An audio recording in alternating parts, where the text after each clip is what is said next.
It was early spring, and a rainy day when the villain Gabriella was dying quietly lying on the wet ground. Unfortunately, some consequences led to her inevitable death. She heard someone's voice.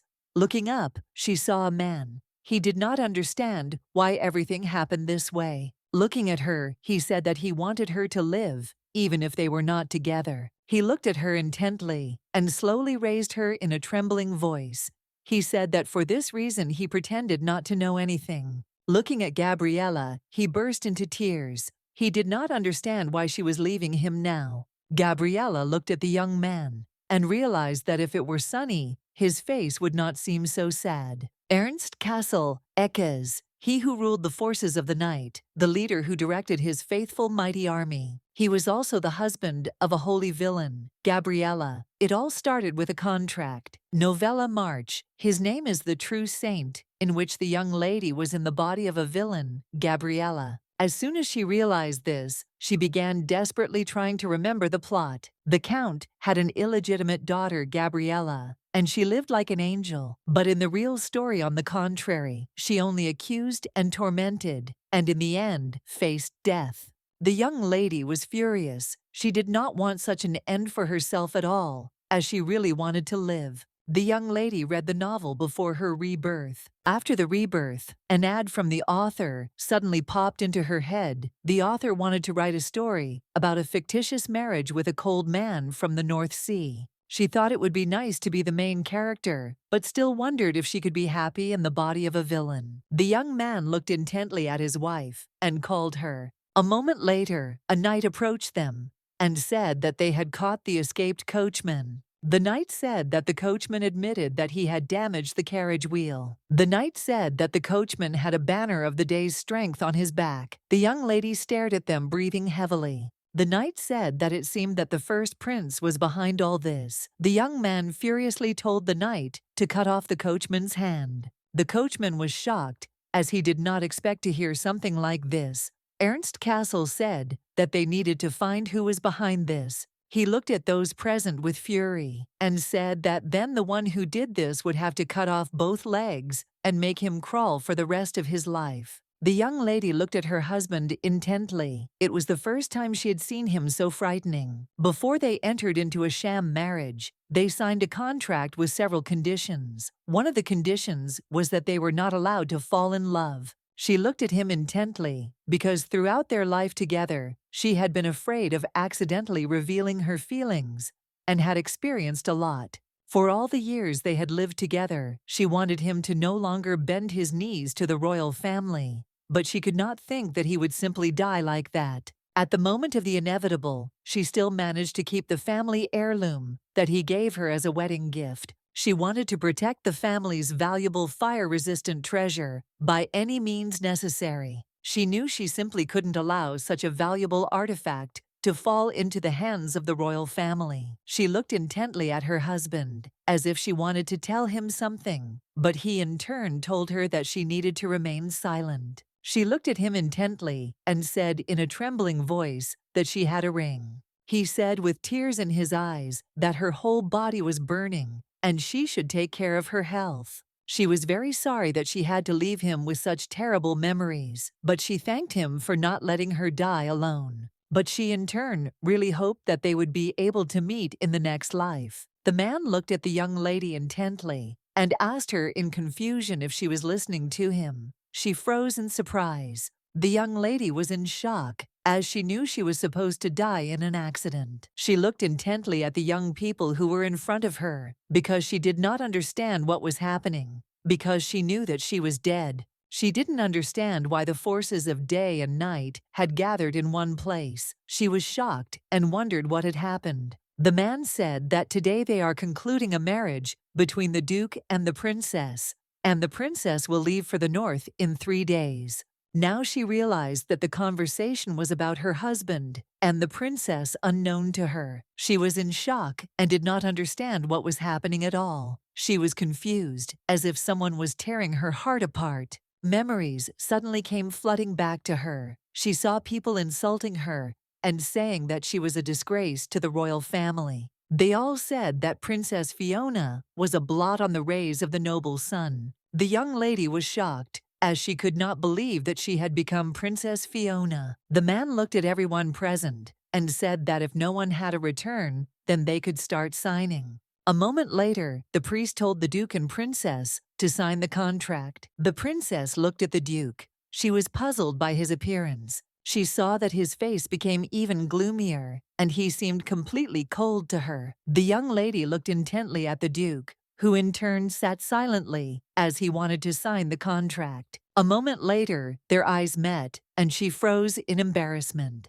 The priest looked at the princess intently and told her to hurry up. She froze as she saw the wedding vows. A moment later, she noticed the date on the document and froze in place. She realized that it had already been 6 years since Gabriella's death. Today was exactly 6 years since her death. She looked at the Duke as she understood that she had become his wife again. In turn, she was puzzled because he hated her because she was the king's daughter. She stared at him, wondering if she should tell him that she was really Gabriella. She remembered that before her death, she had begged the heavens to meet him again.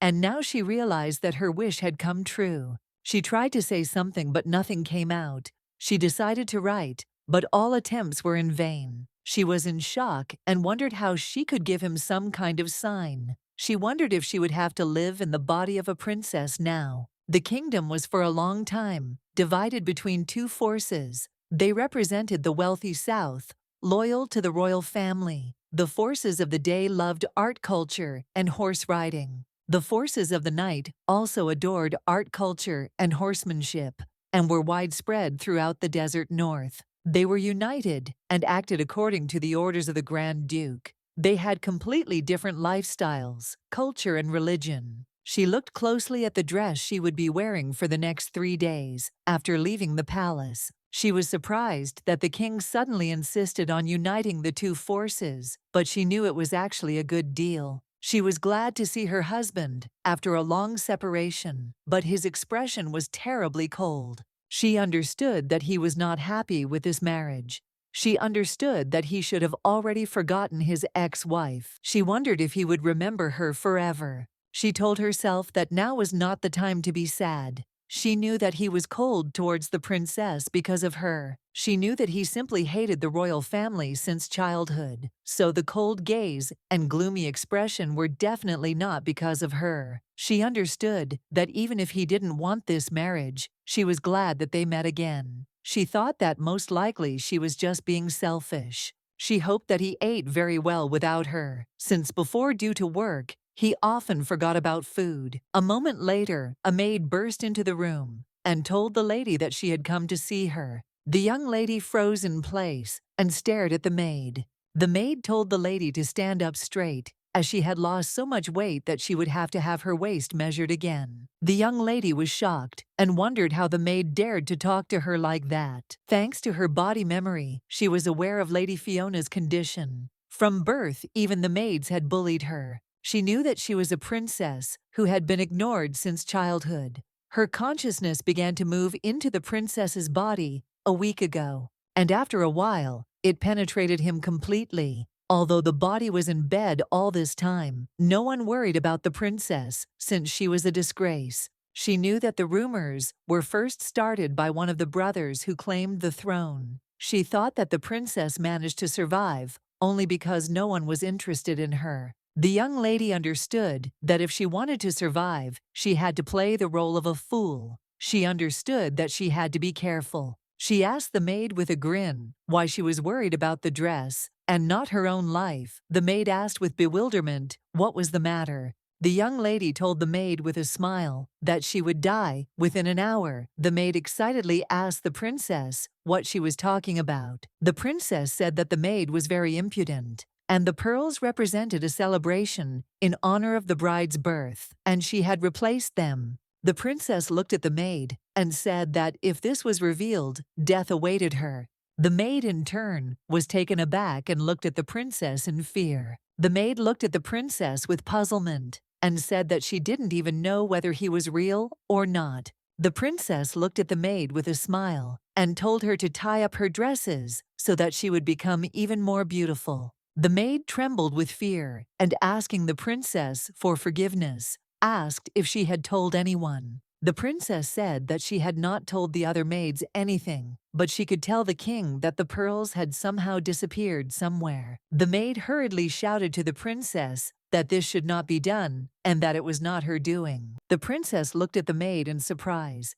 and asked if the other maids had done this. She understood that even if she ripped out the maid's tongue, she would not be able to blame anything on others since she was their accomplice. The princess said with a smile that she first needed to ask her brother what she looked like. The maid stopped the princess in a hurry. The princess looked closely at the maid and asked whom she should blame next. The maid was taken aback and shouted to the princess that she would certainly return the pearls since there was still time. The princess was surprised, looked at her and asked how she knew they weren't sold yet. The maid hesitated, not knowing what to answer, while the young lady watched her and understood that she would be useful to her. The princess looked at her intently and told her to kneel down. The maid looked at the princess in surprise. The princess looked at her closely and said that she seemed to need help.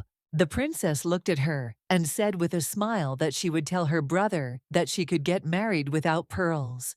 The princess asked the maid if she had helped the other maids and shared the pearls with them. She said that she would tell her brother everything. The maid, in turn, was very frightened and screamed that this was not so. A moment later, the maid fell to her knees and begged the princess for another chance. The princess looked closely at the maid and asked why her chin was raised so high. The maid bowed lower and said that she was very sorry, as she was consumed by greed. She begged the princess to forgive her. The princess looked at the maid with a smile and said that she was sad for her, but she had to be faithful to her. The princess said that the maid had escorted her to Ernest. The maid was surprised, but the princess said that if she did not want to go, she would go to prison. She understood that the maid would have to choose between loyalty and imprisonment. The maid shouted to the princess that she would be faithful to her. The princess looked at her intently and asked her name. The maid timidly said that her name was Sonia. The young lady knew that now the sleepyhead would serve the princess. She, in turn, really wanted to make sure that everyone got what they deserved. A couple of days later, the young lady said goodbye to her brothers. First, Prince Tudwig, Frickenisodium, said his heart sank at the thought of his dear sister's departure. Tudwig smiled and told his sister not to worry, as the royal guard would escort her to the port. The young princess only smiled at her brother, but deep down she was puzzled by his words. The young ladies watched the royals closely. They were delighted with the prince. The princess, in turn, thanked her brother. She stared at him and wondered if anyone really thought he was handsome. She saw only greed on his face. She knew that he was a very greedy man who had a hand in everything in the world. He even tried to steal sacred relics from other families. She also knew that it was he who ordered to get rid of Gabriella. Now she understood that she needed to act like Fiona. She knew that she shouldn't give in to emotions and needed to think about the main goal. But unfortunately, she still had his consciousness of the Grand Duchess in her. The prince said that he felt sorry that he would not be able to accompany his sister to the very end. But he breathed a sigh of relief when he learned that the third prince would be going with her. He looked at the prince and princess and said with a grin that they were blood brother and sister. The young lady looked at her brother intently. She knew that he never loved her. She understood that he was forced to do this because he could not get a place in the royal palace.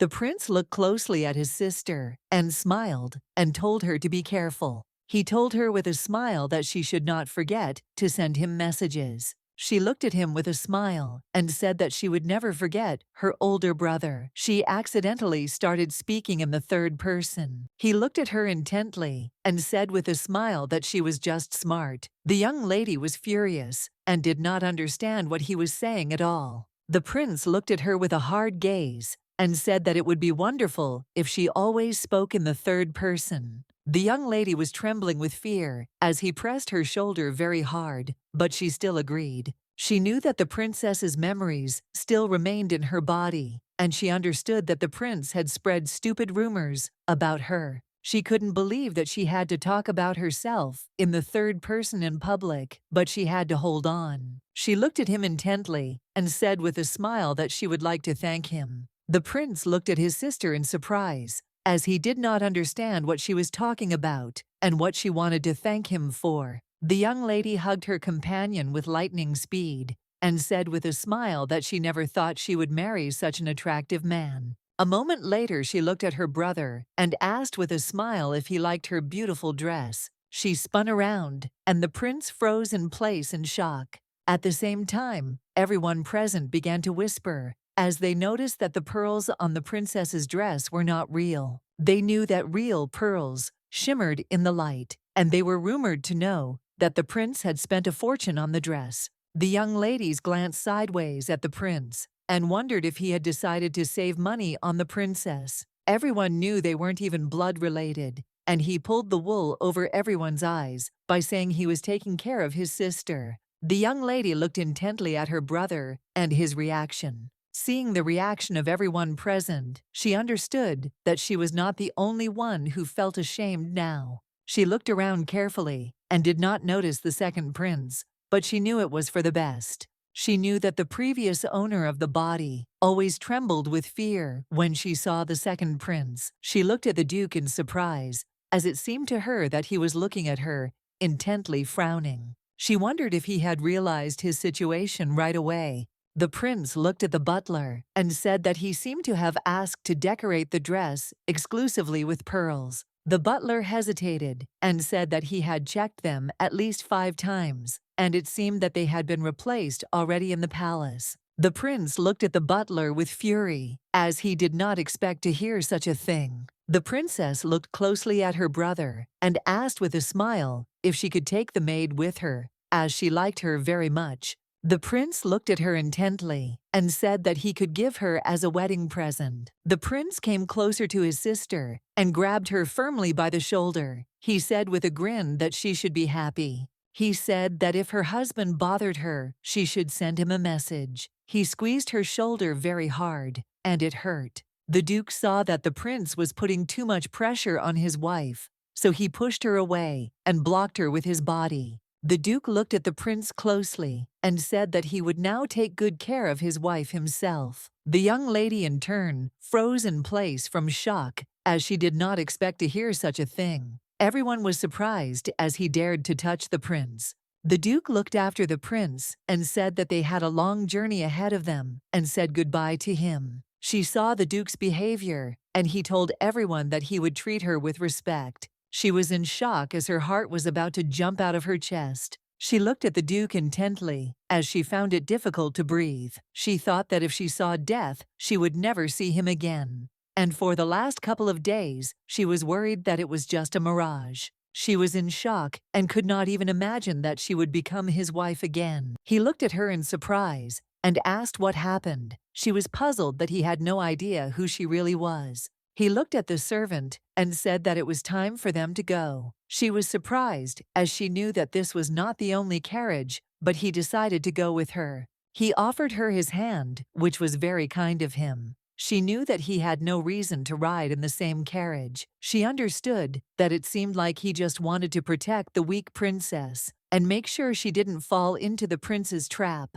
She looked intently at the duke, because she understood that it was simply impossible not to love such a man. In turn, the young lady was very glad that she was finally free. She was glad to have left the castle and escaped the clutches of the first prince. She understood that she could now return to the lands that were dear to her heart. The young lady was very happy with her happiness and simply could not believe it. Every time she looked at herself in the mirror, she was surprised as if for the first time. She was puzzled as she could not get used to the new face. She saw beautiful cat eyes, rounded eyebrows that emphasized the keen gaze. She had smooth porcelain skin and rosy cheeks, emphasizing the youth of a 23-year-old girl. She understood that it was beautiful, like early autumn days. The young lady sighed heavily as she realized that this was now her true face. She wondered if she could act innocent all the time. She knew Gabriella was a villain, so she acted like an evil and cunning woman. But now she had questions about who really killed her.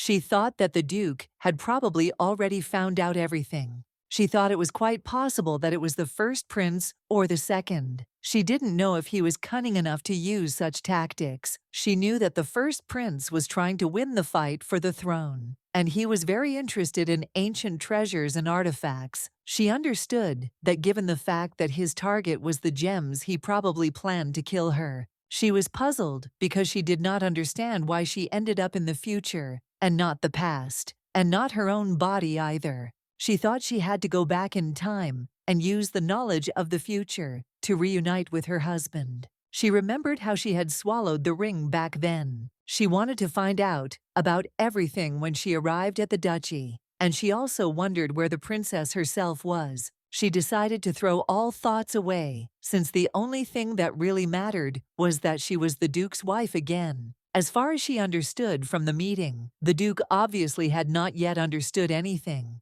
And if he had understood, it did not change anything. Part of her really wanted to sit down next to him and talk, but she just couldn't say that she was Gabriella. She wanted to say something, but her throat was so sore that she couldn't utter a word. She looked intently at the Duke, because she understood that he was very close to her, but unfortunately also far away. The rest, she looked out the window as the spring wind was cool. It seemed to her as if she had arrived in that day. Late on a cool day, she confessed her feelings to the Duke, but he did not respond. Then she thought that she shouldn't talk about it anymore. Unfortunately, there was only silence between them. Only he and their breathing in unison existed. She wanted to quickly get rid of the magical shackles and tell him that she had ended up in the body of a princess. She thought for a moment, as she had heard somewhere about shackles. She was in shock and told herself that this simply could not be. She felt like she was reading about heavy shackles in the March in the Name of a Saint. The main character,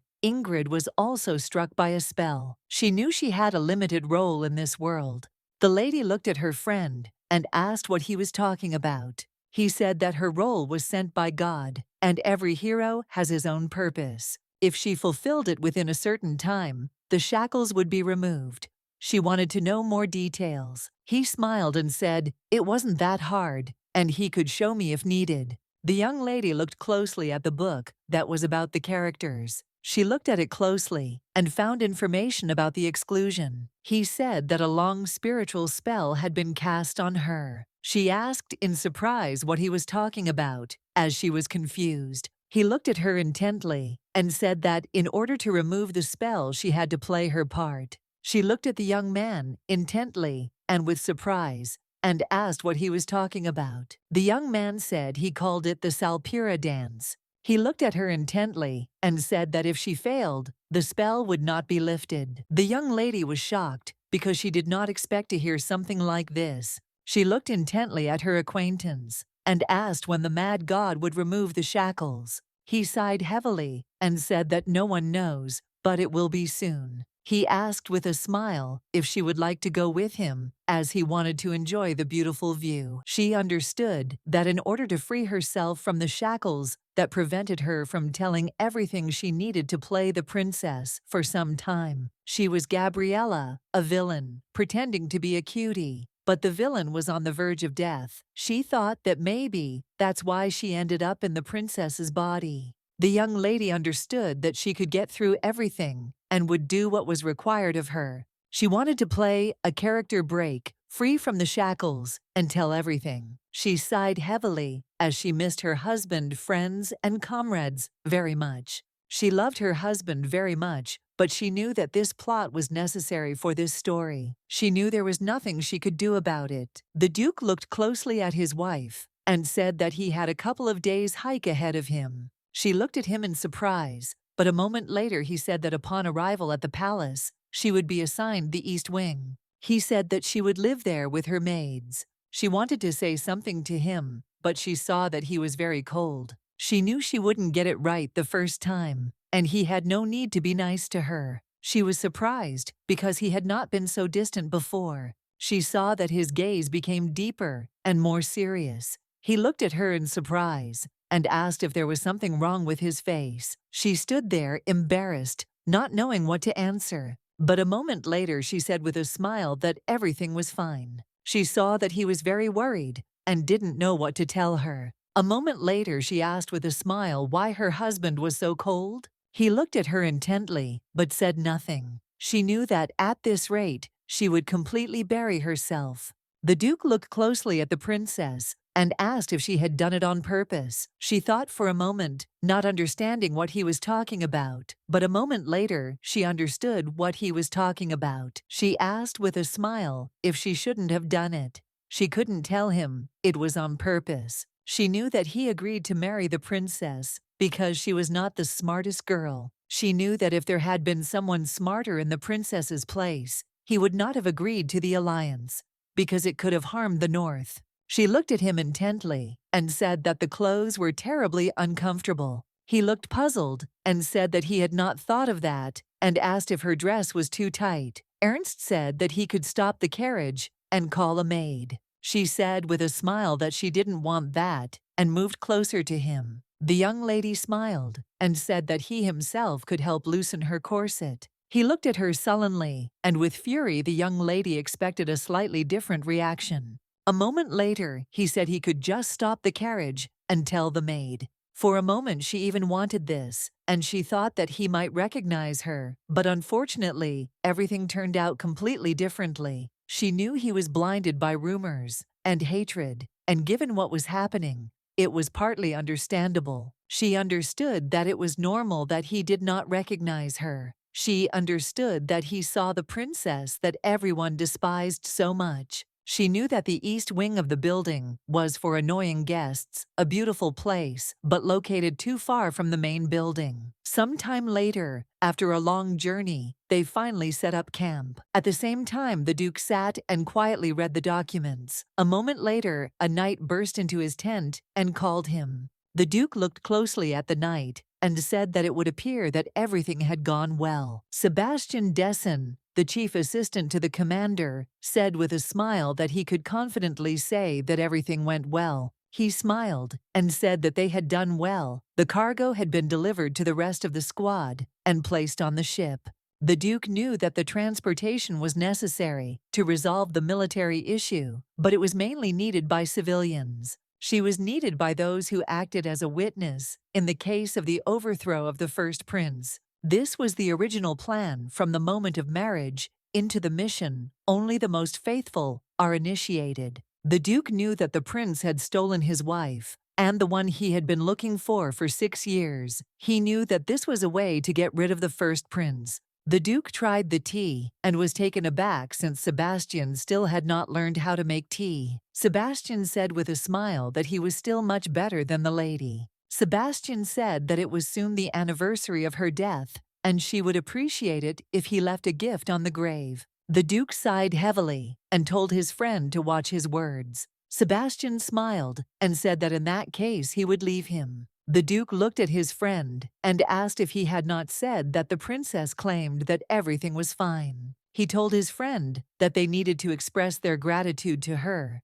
Sebastian said that it was hard for him to accept. Sebastian looked at the Duke intently and said that he himself knew how they all respected his wife. The Duke was overcome with memories, and he remembered his wife. He sighed heavily and said that he knew about it. The Duke said that he knew that the fourth princess would not harm the North, as he had studied the matter carefully. He approved of the princess because he knew she was not a clever one, and they said she was no smarter than a child. He was going to protect her like a younger sister. He wondered if she was as rumored. A moment later, a knight entered their tent and shouted that the battle had already begun. The young people froze in place in shock. Sebastian looked at the Duke and said that he would go and the Duke should rest and sort out the paperwork. Sebastian looked at the Duke intently and said with a smile that tonight was his wedding night. The Duke sighed heavily as he was very tired. He knew that he needed to prepare himself for tomorrow. The Duke sighed heavily, for he knew that his wife would be very disappointed in him if she found out that he had married for the sake of revenge. He agreed to this alliance in order to gain the ability to move freely throughout the territories of the Day Force. He used the princess to get closer to the first prince. He was puzzled because he lacked words to justify himself. He knew that a lot of time had passed since his wife's death, but he still thought about her when he closed his eyes. He remembered the corners of her smile, her skin pale from the cold, and her soft body. It was very hard for him because he couldn't protect her that day. He rushed over as soon as he read her letter, but he couldn't prevent death. Thoughts about it plunged him into despair every time. He tried to remember every detail about her death. Every rainy day he visited the place of her death. He promised that those responsible for the murder and those involved in the crime would be beheaded. A moment later, he let his thoughts go because he couldn't. The princess came. He froze in surprise when he heard his name from her lips. She looked intently at the Duke and asked if he was there. She knew that in such a marriage, there simply couldn't be a romantic first night. She thought he did it on purpose. She was, of course, pleased to see her husband rejecting other women, but she didn't know whether to laugh or cry. The princess looked intently at the maid and called her the maid. In turn, shuddered in surprise. A moment later, the princess asked the maid if she knew where the Duke was. Sonia said that she would find out right away and tell her where he was. The princess looked closely after the maid. She saw that she was very nimble. She knew that the dormouse understood that she had saved her life. She saw that the maid wanted to be close, on good terms, but she did not strive for unwavering loyalty. A moment later, the princess heard her maid calling her in a hurry. The princess looked intently at the Duke and with a smile asked his permission to make him a cup of tea. She stared at him and didn't like the look on his face, but she wasn't going to go anywhere. He sighed heavily and told the princess that she didn't need to bother at all. She looked closely at the Duke as she noticed that he was already drinking tea. She raised that apparently everything was very bad, since Sebastian was brewing the tea. They argued among themselves for a few minutes, as the Duke did not want her to make him tea, but the princess insisted. She looked at him intently, because she did not want to back down. She looked at him and said that she did not want to drink tea outside. She said sadly that everyone hated her. She wanted to attack him with her beautiful eyes. The Duke, puzzled, said that she could have some tea and then go to bed immediately. The young lady, in turn, slowly brewed tea. The Duke noticed that she understood tea. He noticed it during the incident with the pearls. He simply didn't believe it. The Duke wondered if she had been treated so badly that she had to make her own tea. He looked at the princess intently, not understanding why he had a warm feeling when she handled the tea utensils. He, in turn, was confused and did not understand why everything was happening this way. She smiled and asked if he would like some tea, and the Duke agreed, since she had tried so hard. The princess said with a smile that the tea should have cooled down by now. The Duke slowly picked up the cup and tasted the tea. He froze in place from shock. He remembered the taste Gabriella had once made, and whom he missed very much. The princess wished him good night and left. The Duke was puzzled, as everything seemed strange to him. He knew that Gabriella also liked tea with honey. He wondered why the girl reminded him so much of Gabriella. He thought it was just a coincidence. He wondered if he should not put her in the East Wing, but observe her for a while. He had some strange feeling, and looking at the princess, he remembered his late wife. She was a respected duchess. She often did not laugh. But when she turned and gave him a radiant smile, he could not remain indifferent. In the end, he had to break the terms of the contract, since they were not supposed to love each other. It was a very passionate love, as he was distracted by everything connected with her soft lips, long neck. The number of nights when he remembered her only increased, and on the day when he finally hugged her, it seemed to him that he needed no one else except her. And then it was taken away from him. He was furious because he just wanted to be happy. Ernst was furious and wondered who Princess Fiona was and why she made him tremble so. The next day, the young princess was leisurely walking around the camp. A moment later, she saw the knights sitting near the hearth. She froze for a moment as she saw that they were having dinner. She was a little puzzled as she saw that they were looking at her with disdain and wariness. She realized that they were looking at her with condemnation. As she walked past her carriage, she didn't notice the guards of the first and third princes. She knew that this was wrong, considering that the Northern Fleet was against them. but she didn't mind as much as she found it easier to move around without them. A moment later she froze in place as she heard a terrible cough. The princess was very confused. Fiona looked at the people present and wondered if they were all sick. She looked at the maid and said that she had some books to do. The knights looked at the princess in bewilderment and asked what she had presented them with. Fiona smiled at the knights and said that she would like them to drink tea with honey, as she always drank it when she had a cold. She smiled and said that she wanted to help them, as she saw that they were coughing. The young people looked at the princess warily. The knights were skeptical and did not want to accept help from the princess, who smiled at them. Sonia was very angry. A moment later, she cried out in fury that it was just some kind of disappointment. Sonia screamed that they couldn't even have tea with honey. She was furious because it was difficult to prepare. She screamed that they used precious honey and cinnamon, and also added lemon. Sonia was furious because she knew that the ingredients were not so easy to obtain. The princess gave her the hairpin and said that Sonia should show it if they refused to give her the ingredients. Sonia was furious because the cooking process itself was very difficult, and she had to stir the broth until she turned blue. The knight looked at the tea warily and said that they would try it. After he tried it, he froze in place, as the concoction was very tasty. Sonia looked at all the knights and told them to stand in line. Sonia was furious because she couldn't believe that they didn't want to try the tea. She looked at them with fury and asked if they had nothing to say. She shouted that they should be grateful for the gifts. A moment later, the knights thanked the princess.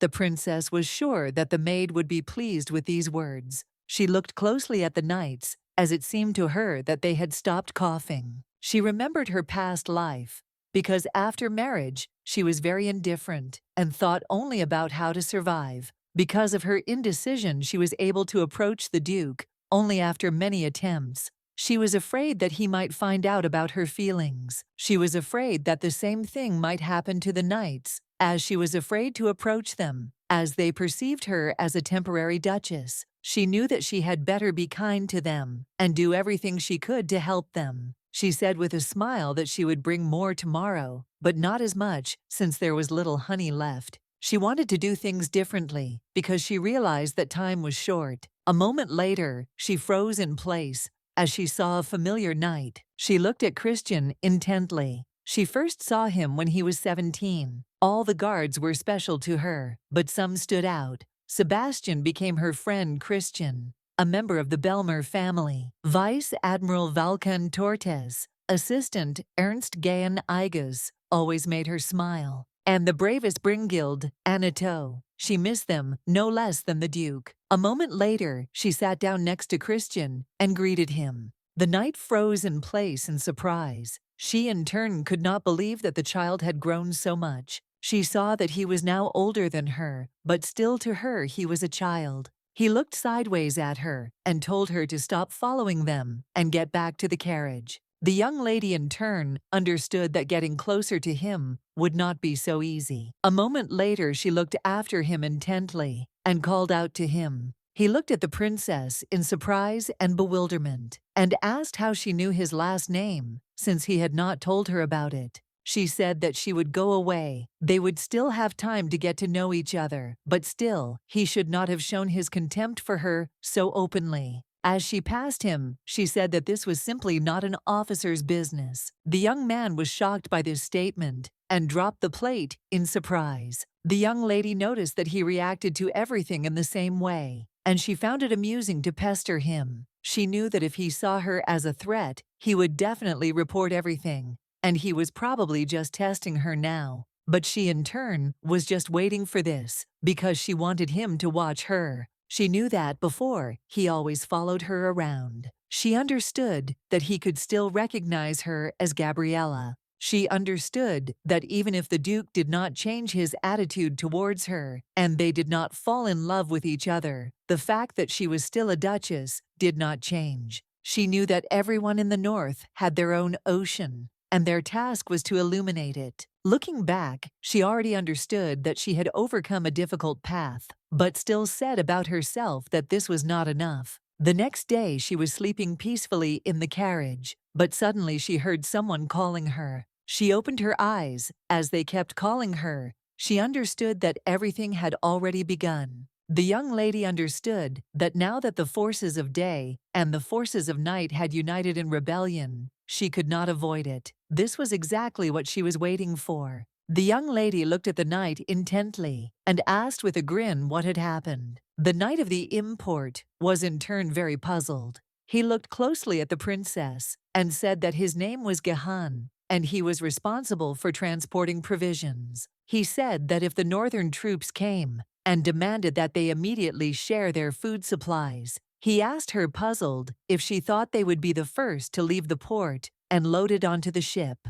Fiona was furious, wondering if he thought she was on the side of the day. He shouted that the Northern Fleet was terribly stupid and narcissistic. She asked with a smile if he could give it to her. The knight shouted furiously to the princess that he was sure that the Duke did not care about her, and now their task was to preserve the Emperor's provisions. Since they could not be given away easily, the princess knew that he would say exactly that. She saw that the knight wanted the northern soldiers to beg for food. She understood that if she gave them half of the food, they would not do anything. She knew that the third prince did not even do business with them. She understood that this was her chance and an opportunity for growth for the emperor's confidant. The knight looked at her and told her to come out immediately to talk, since simply looking at him from the window was not enough. The princess looked at him intently and asked what she should do. She said that it seemed he had a difficult job ahead of him. The knight froze in place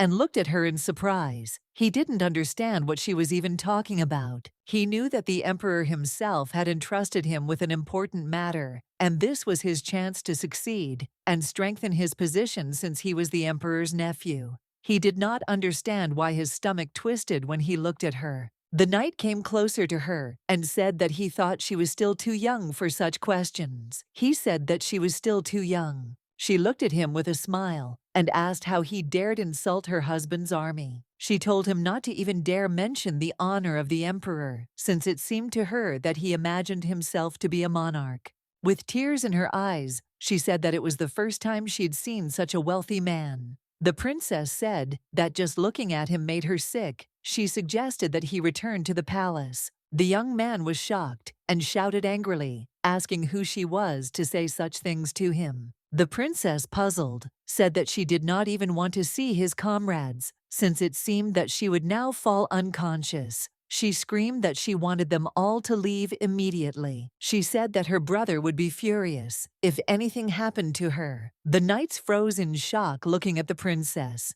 At the same time, Christian was closely watching the princess, who said that she was not feeling well. He remembered the princess saying that she hoped their next conversation would be much more pleasant. She said that he shouldn't be such a softie just because he doesn't like someone. The young man was puzzled by her words, as he did not expect to hear something like that. The princess looked closely at the knight and said that he was now responsible for the movement. The knight looked at the princess in surprise and asked if she was really talking about him now. She said with a smile that it was exactly like that and asked if he really didn't want to. The knight said with a smile that, of course, he wanted to, since he was much better. The men in turn were furious and shouted that no one dared to stand in his way since he was close to the emperor. The knight looked at the man closely and asked if he had heard what the princess had just said. He shouted that he would be in charge now. A very strong fight broke out between the knights. The young lady in turn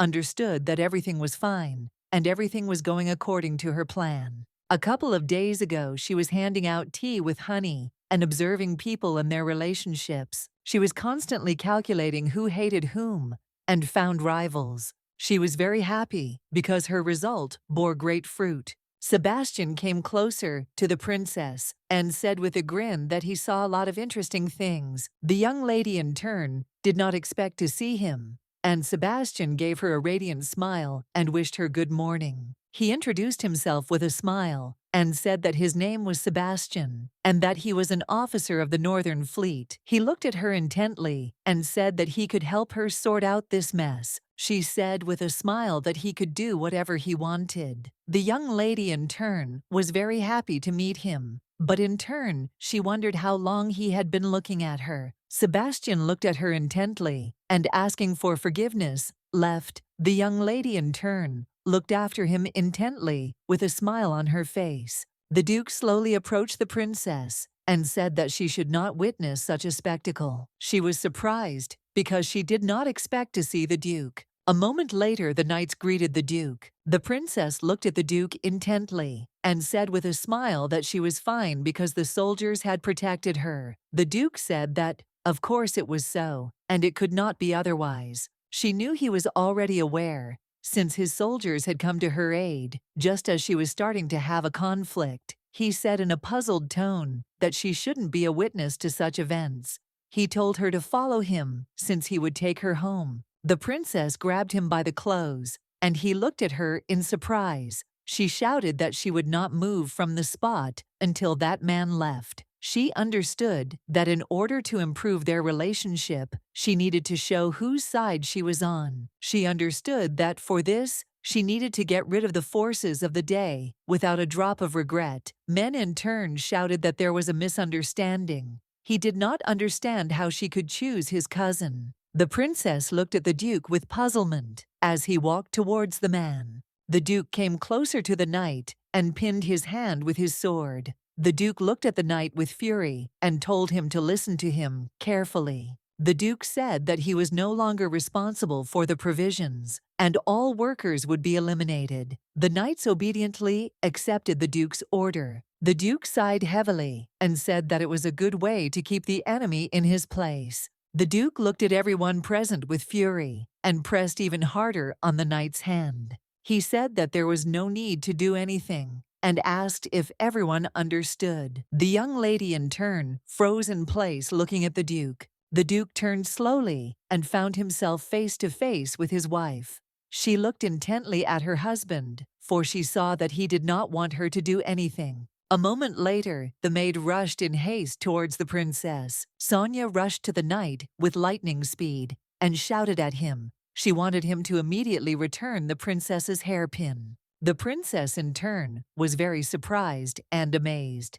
She did not expect the maid to behave in such a way. Sonia screamed because she was furious. She said that no one in their right mind would exchange an emerald hairpin for a jar of honey. The princess couldn't believe what was happening. Sonia said that the princess asked to make tea with honey for the soldiers. Sonia said that she asked the knight, and he said that he wouldn't give it to her for free, and their princess took out an emerald hairpin. And they were shocked and couldn't believe that they had been drinking such expensive tea all this time. They were surprised that she used an expensive piece of jewelry for this, and thought it was a very sensitive gesture. On her part, Sonia was furious and did not understand how the knight dared to deceive such a kind princess. The Duke looked at the princess with a puzzled expression. He was shocked. He didn't expect her to act like this. The Duke looked at the princess intently and said that the man who had shown disrespect to the princess had been sentenced to death. The Duke said that he had heard that soldiers who had caught colds began to recover because they drank tea with honey, and he was grateful to her. The Duke said that if she needed anything, she could ask him. The young lady said sheepishly that she had not meant to disturb him at all. He looked at her intently and said that she was not bothering him at all. The young lady froze in surprise. The young lady, in turn, reluctantly agreed with the Duke. She stared after him, expecting him to realize that she was Gabriella. She asked him to recognize her. She was puzzled because she could not tell him anything now. Sebastian looked hard at the Duke and said that he had expelled half the soldiers, and that was only those whom the Emperor had sent away personally. Sebastian looked hard at the Duke and said that the odds were clearly on their side. The Duke thought for a moment and said that it was surprising, but it seemed that their soldiers were favorably disposed toward the princess. Sebastian said with a smile that it was so. He said that the bosses often take advantage of their position to control the weak. He asked with a smile, "Isn't it refreshing? Difficult honey tea." The Duke looked closely at his friend and said that it seemed that he too had changed for the better. Sebastian thought for a moment and said that wasn't quite true. A moment later, the Duke looked away as he heard his wife's maid Sonia screaming and driving away all the visitors, as the princess was very tired. Sebastian looked at the Duke closely and said that the soldiers had gathered because they were worried about the princess not leaving the carriage for a long time. He said that, unlike the third prince, the princess was very kind to the ordinary soldiers. The knight said that they were actually going to meet with the investigation team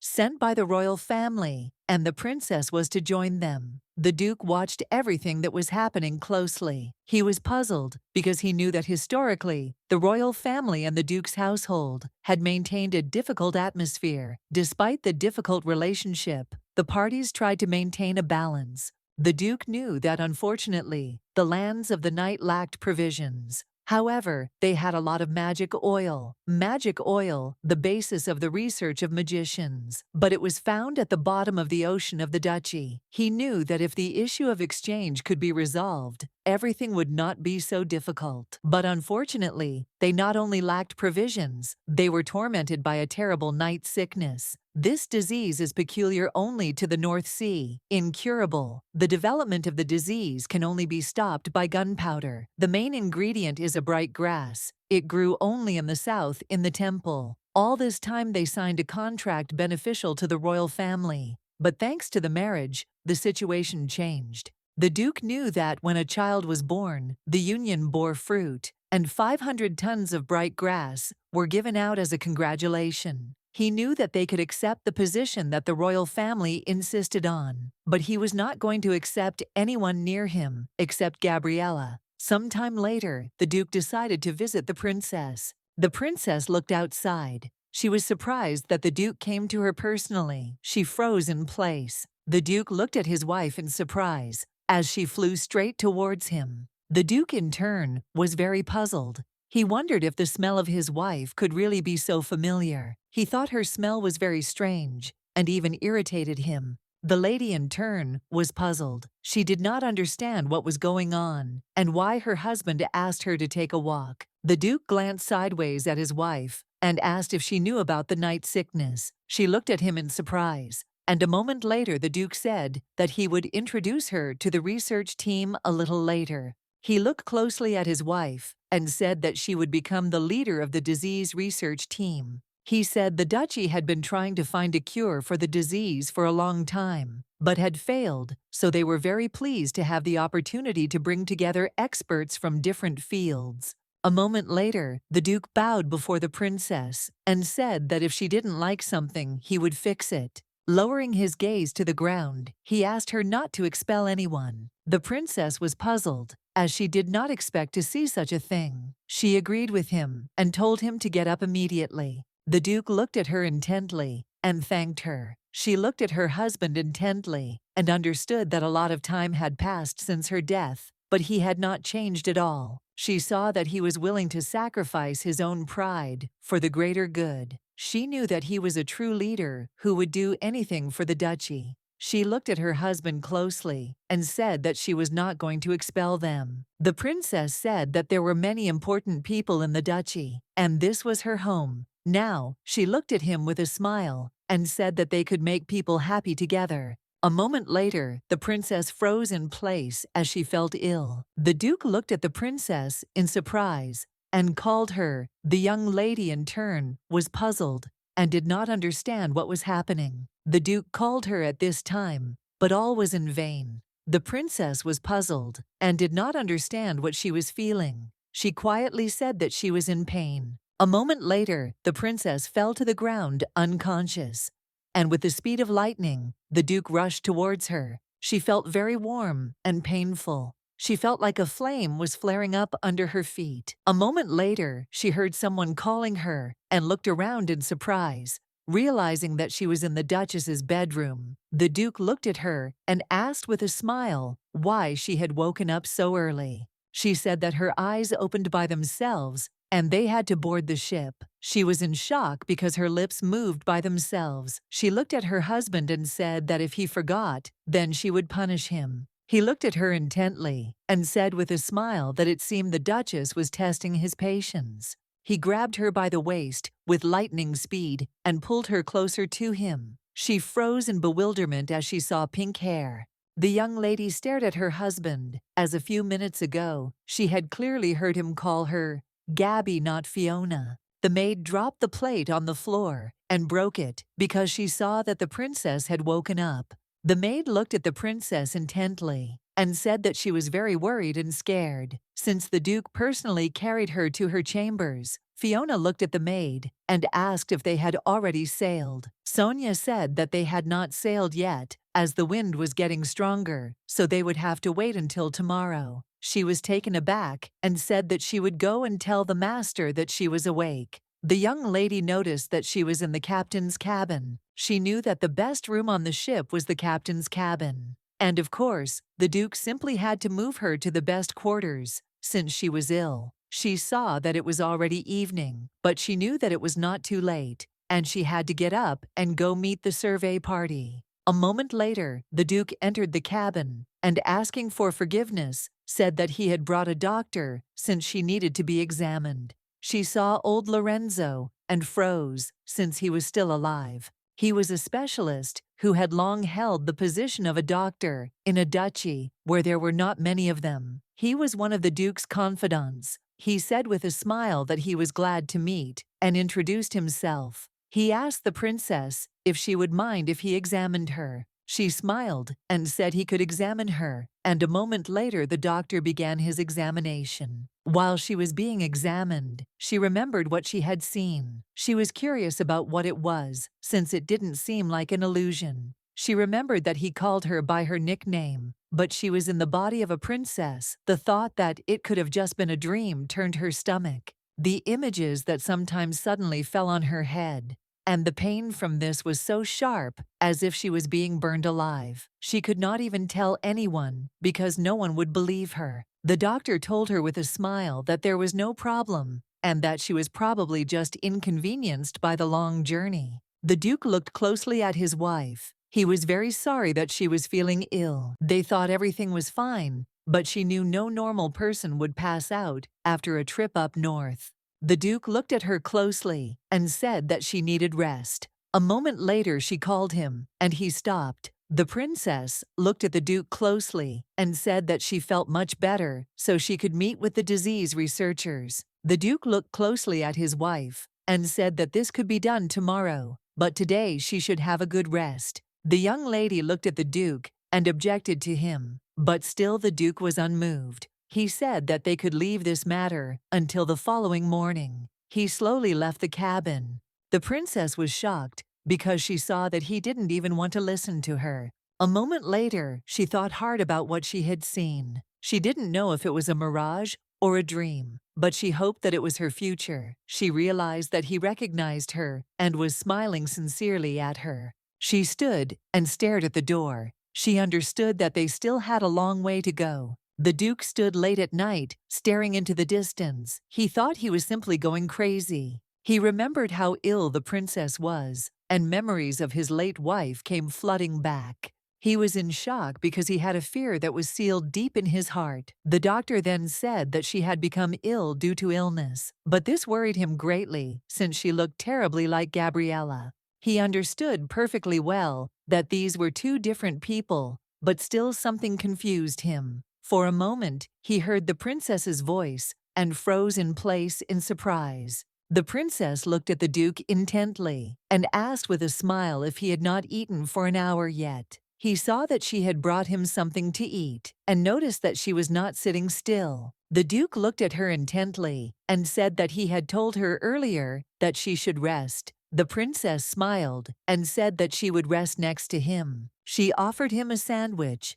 and with a smile said that they could eat together. The Duke looked at her intently and said that he had already asked the scarf to bring him dinner, but still he did not refuse and took the food she offered. The princess smiled and said that the sandwiches were very tasty. The Duke decided not to refuse and began to eat. He froze in place as they tasted just like the ones his late wife had cooked. The princess looked intently at the Duke and said with a smile that she had asked the chef to cook something. The Duke looked away and said that he understood her. He was puzzled and could not look her in the eyes. The young princess looked at him in surprise and asked if he was all right. A moment later, the princess, looking at the duke, began to sing a song. The duke stood frozen in shock as he knew that the song was the song of the Nereid nymph. He was puzzled and did not understand why the princess was singing the sailor's song. The duke, in turn, looked intently at the princess, who sang a beautiful song with a smile on her face. He was surprised and did not want her to stop at all.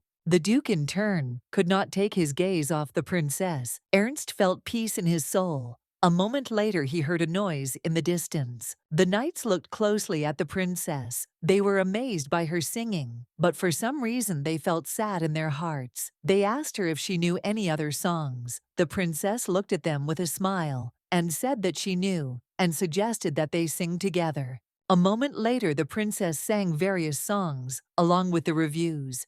Everyone was having fun, and the Duke of Ye, in turn, was watching them closely. He did not understand how this could be. He knew that no matter how people tried to pretend when they were tired, everything was noticeable. The Duke looked closely at the princess, and he saw that her sincerity made anyone who doubted it feel ashamed for it. He was puzzled and did not understand why he kept thinking about his late wife when he looked at the princess. He always wanted to know, but looking at the princess, he told himself that he had to find out right now. He did not forget Gabriella, even after her death. She often appeared in his memories, both in dreams and in reality. The doctor could not look at him in such a deplorable state and prescribed him medication.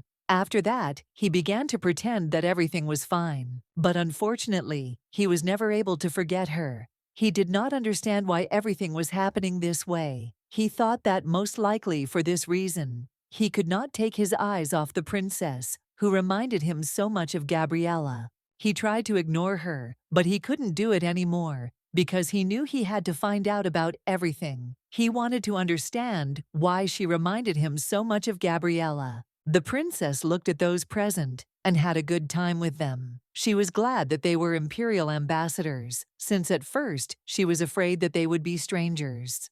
The young lady, in turn, was very glad that everything was okay. The princess looked at those present in surprise and asked if it was really so that not everyone could come. They said that it was so, since Urion could not come because of his fear of the sea. The man looked closely at the princess and said that the young man was a magician, but he was not sure that his skills would be useful in this matter. The princess looked at her interlocutor and said that she understood. She understood that the man did not believe in magic. She knew that unfortunately, many in the empire treated magic that way. She believed in the existence of magic because she knew that the main characters of the story were essentially magicians. The young lady looked at the princess intently and called her. She said that upon arrival at the port, they planned to go to the laboratory. She said that they would report on the results of the research and the budget for 3 months. The princess looked intently at Dr. Tricia Fabier. She is the current leader of the research team. The princess looked closely at the professor. Tricia, in turn, understood that the princess would not understand the report to the end, but still wanted to share it. The princess liked it. The princess looked at the professor with a smile and said that she would try to help them. They chatted casually for a while. The man looked at the princess and said that it seemed they would soon arrive at the place, but he noticed that she was not there. Those present were surprised, as they did not notice how the princess disappeared from her colleagues with lightning speed and looked intently into the distance at her native land. The Duke, in turn, looked at the princess in surprise and called her. She turned around and gave him a radiant smile. The princess, looking at the Duke, said that they had finally arrived home. The Duke froze in shock, as he didn't think she would say something like that. The Duke looked closely at the princess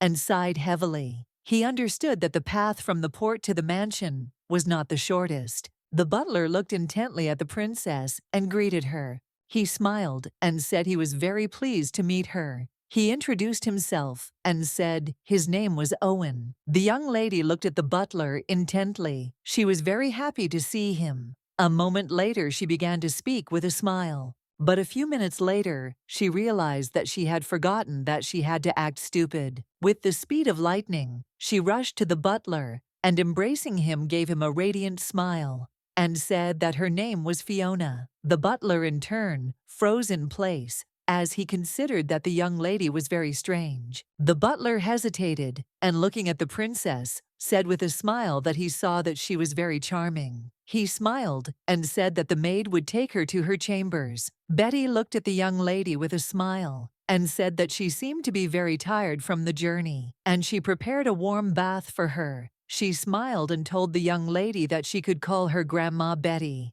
The princess rushed to embrace Betty with lightning speed and said with a smile that she was very glad to meet her. The Duke looked at the butler and said that he would go and rest. Betty looked at the princess intently and called her. The young lady instantly changed in the Lyceum and with a smile said that they could go now. The maid looked closely at the princess and asked her how she liked the temperature of the water. Fiona looked at her maid and told her to call her Madam, since she was a princess by birth, but now she was a duchess. The young lady, in turn, noticed a strange look on her Betty. She thought that Betty probably could not believe that a princess who had lived as a princess all her life could say something like that. Fiona looked at those present with a smile and said that she had already forgotten about the imperial palace. Some time later, the young lady came out onto the terrace. She was very glad because she could smell the fresh sea air.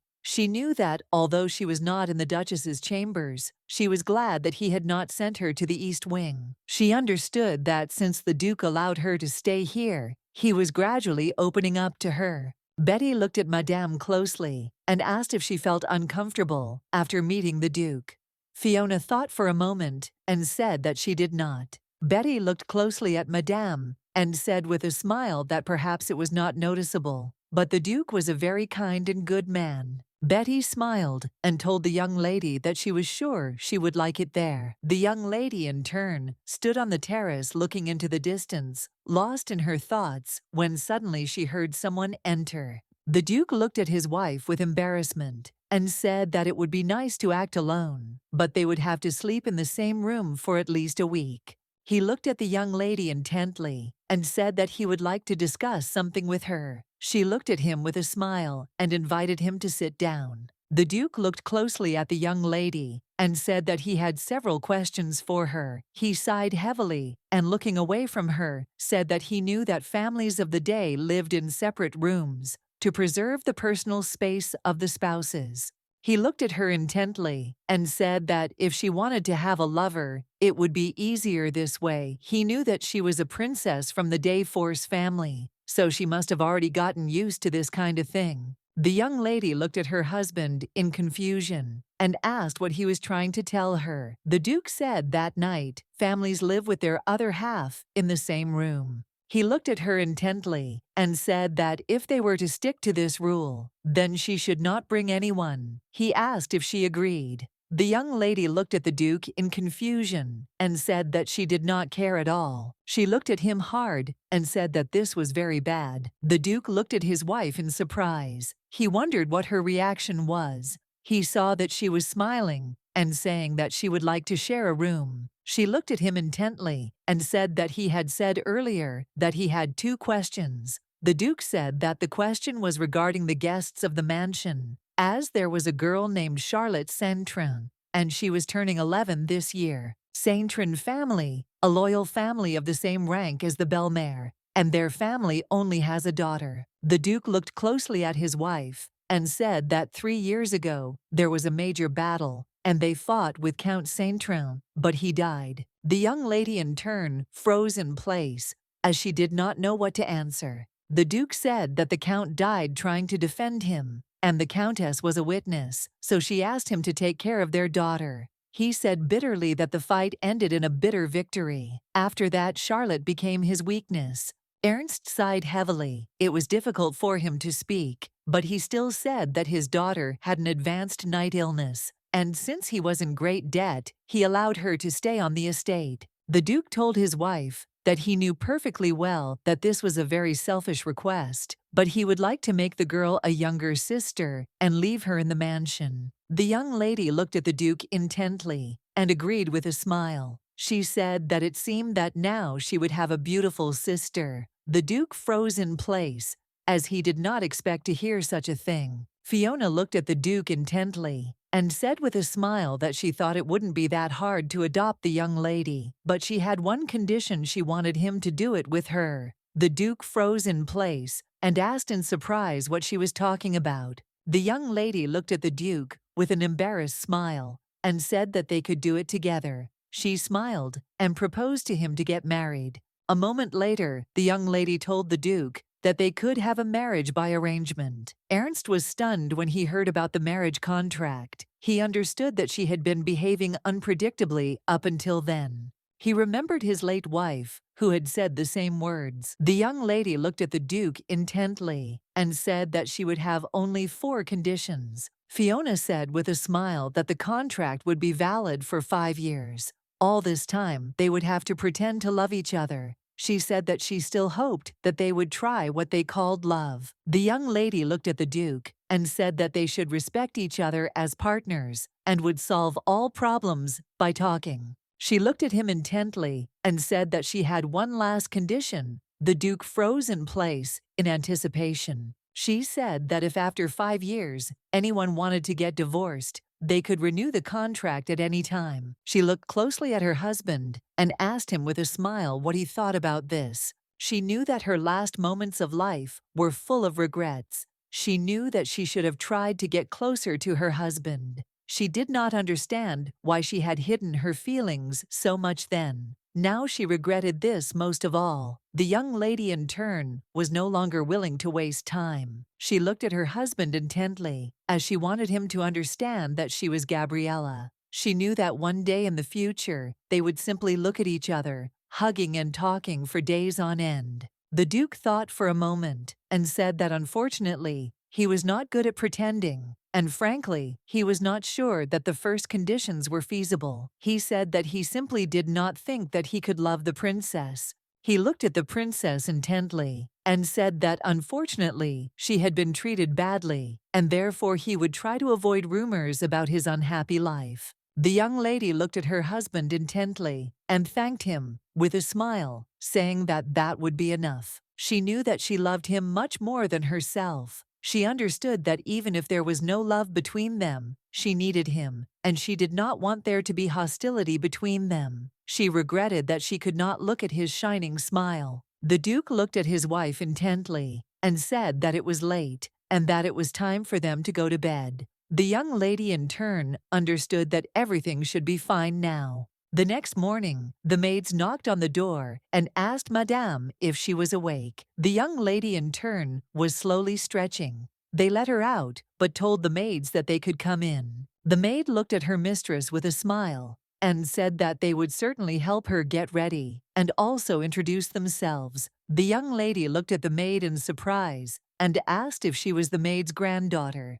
The girl was embarrassed and, looking at the lady, asked how she knew about this. The princess smiled as she recalled the time when she last saw the young girl. She was 12 years old then, but now she had grown up a lot. The girl said that now she would be her personal servant. Fiona looked at Hazel with a smile and told her to take care of her. A moment later, the young lady asked the maid what was wrong with the Duke as she woke up and he was not there. The maid said with a smile that she had heard that the Duke had left for the port at 6 in the morning. The young lady, in turn, was not even surprised, since she knew that her husband carried out all the duties of a duke without rest. The young lady, in turn, understood perfectly well that she could not sit still and had to work. Coming out onto the terrace, all the servants greeted the lady. The young lady, in turn, watched the Merritts closely. She was very glad to meet. The butler greeted the lady. She looked intently at everyone present. The butler looked closely at the lady and asked if she had rested well. The young lady, in turn, thought for a moment, for there were times when she heard the greeting all morning, and it made her heart beat faster. A moment later, she saw a young, beautiful lady. A few minutes later, Charlotte greeted the lady and introduced herself. Fiona Wu saw the bottomless eyes, the deserted pupils. She realized that she had many symptoms of night sickness. The young lady greeted Charlotte with a smile and said that she was very glad to meet them. The princess introduced herself and said with a smile on her face that the girl could call her sister Charlotte, in turn, was very happy, as she did not expect such a warm welcome. The butler looked at the new lady intently. He was a little puzzled. Charlotte looked at the Duchess closely and said with a smile that she would like to give her a present. Charlotte said with a smile that she had made a beautiful scarf with her own hands. The lady smiled and said that it was very kind of her, and it was very warm. A moment later, they heard someone calling Charlotte. They looked away in surprise. The young lady rushed to Charlotte with lightning speed and asked excitedly if she was all right and if she was hurt anywhere. Charlotte looked puzzled and said that she was fine and that the lady shouldn't worry. Fiona, in turn, looked puzzled at this scene. But a moment later, she looked up. "What's the matter?" She looked closely. "She lady." The butler looked at the young lady and said that she should still say hello. The lady looked at everyone present with a puzzled expression and said that she of course begged for forgiveness, but she was very worried about Charlotte. A moment later she said that her name was Rachel and she was Charlotte's governess. Fiona glared at the worker, as she hadn't even called her lady, and she hadn't even called Charlotte Miss. The Duchess looked at Rachel closely and said that if she ran around the corridors, she might get hurt. The Duchess said with a smile that she seemed to be unwell in the mornings. Otherwise, Charlotte would have learned bad manners. Rachel looked at the Duchess with the most innocent look and, asking for forgiveness, said that she was not feeling well today and asked the Duchess if she was angry. Fiona saw that the girl was playing the victim. The Duchess said with a smile that this simply couldn't be, since it was the first time she had seen a nobleman running along the corridor like that. She asked with a smile how she had managed to run like that. The Duchess smiled and said that when she was in that state, it was hard for her to even move.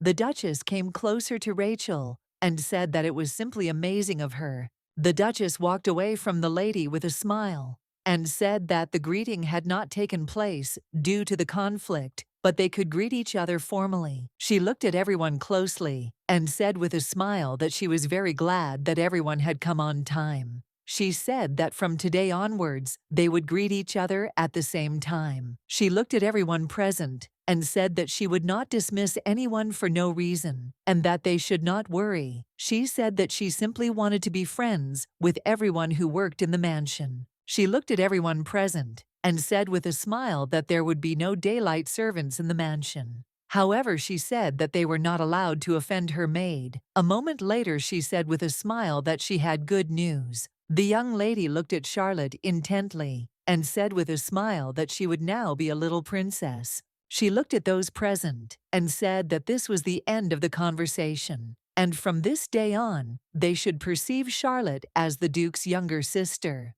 Everyone froze in surprise as they did not expect to hear such a thing. Charlotte, in turn, also froze. Looking at the Duchess, she was puzzled. A moment later, all the servants greeted the young lady. The Duchess looked at Rachel intently and asked what she was staring at. Rachel, in turn, looked at the Duchess with fear. The Duchess looked at the lady with a grin and asked if she wasn't even a fan. The Duchess looked closely at the lady and said with a grin that she had made the right choice after all, and from now on, Charlotte could only be addressed as Miss. The young lady was surprised, but did not answer. She froze in place. Rachel was very angry because she had been told earlier that the princess was just a fool. She was sure that she was the only noble person in this mansion. She had previously thought that she would someday be with the Duke. For this reason, she decided to become a teacher, but now she was furious and did not understand what the forces of the day were allowing themselves. A moment later, walking down the corridor, she saw the Duke. The young lady rushed to the Duke with the speed of lightning and called him. Rachel reached out to the Duke as she wanted to take his hand. She looked at him intently and said that she had something to tell him. Sebastian, with the speed of lightning, stood between them and called Rachel. The young lady stood still, furious that he had come between them, but said nothing. A moment later, her face changed, and she told the Duke with a smile that she had heard that Charlotte was to be his sister. She congratulated him with a smile. Sebastian looked at the young lady in surprise and asked if this had already been announced. He was surprised because there had been no official statement yet. The young lady, in turn, understood that this fact had come to light before the publication of the official document. She wondered if the princess had just blabbed.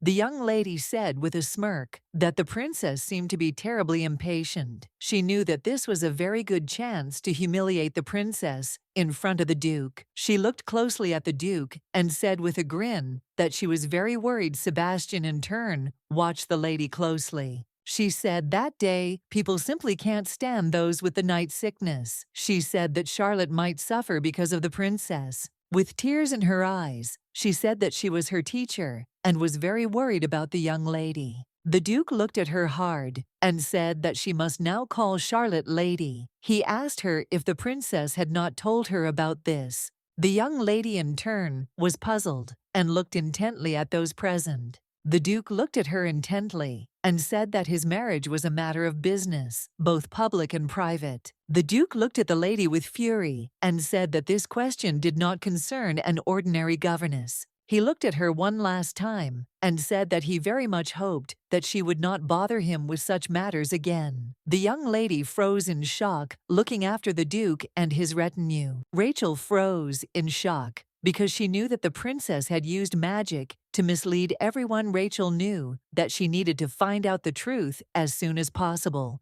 and reveal it to everyone. Fiona had heard that there was another member of the royal family in the West Wing. She knew his name was Johannes. Fiona looked at the butler, puzzled. A moment later, she sighed heavily and asked the butler how much a change of mood cost. The butler, in turn, looked at his mistress with bewilderment and said that he had long dreamed of this, but it must be very expensive. He looked at her and said the price. The young lady froze in place.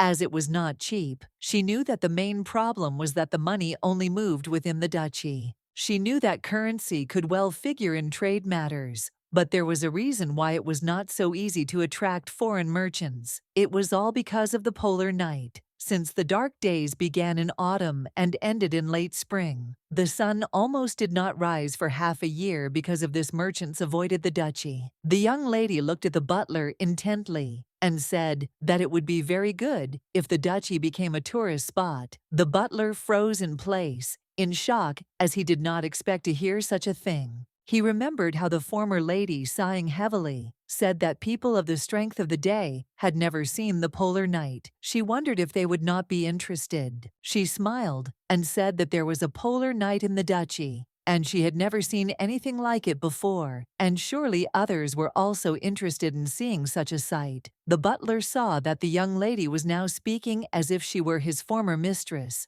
She knew that Gabriella had no connections with the day powers, so she retold to look for a way to make money. But Princess Fiona had many connections. She knew that the princess had a lot of advantages. The young lady looked at the butler intently and said with a smile that she had a brilliant idea. The butler froze in place, looking at the young lady, as he had the impression that they had known each other for a long time. Fiona spent a lot of time looking around the castle and didn't notice that it was time for dinner. A moment later, she heard Charlotte calling her and looked at her closely with a smile on her face. Charlotte smiled and greeted the young lady. The Duke, in turn, gave her a radiant smile and asked how her first day in the duchy had gone. Fiona looked at them with a smile and said that her day was just wonderful. She was very happy because she was able to visit all the places from her memories. She walked slowly as she wanted to sit down in her place, but a moment later the Duke told her to wait a little. He walked up to the chair and looked at her with a smile and told her to sit down right there. The Duke looked at the young lady and said that this was now her home too. The young lady, in turn, looked closely at all the servants. She understood that they were pretending not to watch them. Fiona understood that the Duke had just significantly increased her status. She knew that in the end, this was how it should be. Fiona understood how he had said that she was not being treated well, so he would try to avoid rumors about his unhappy life. Now she understood what efforts he had spoken of then. She looked closely at her husband and sheepishly agreed with him, but at the same time, her heart began to beat faster.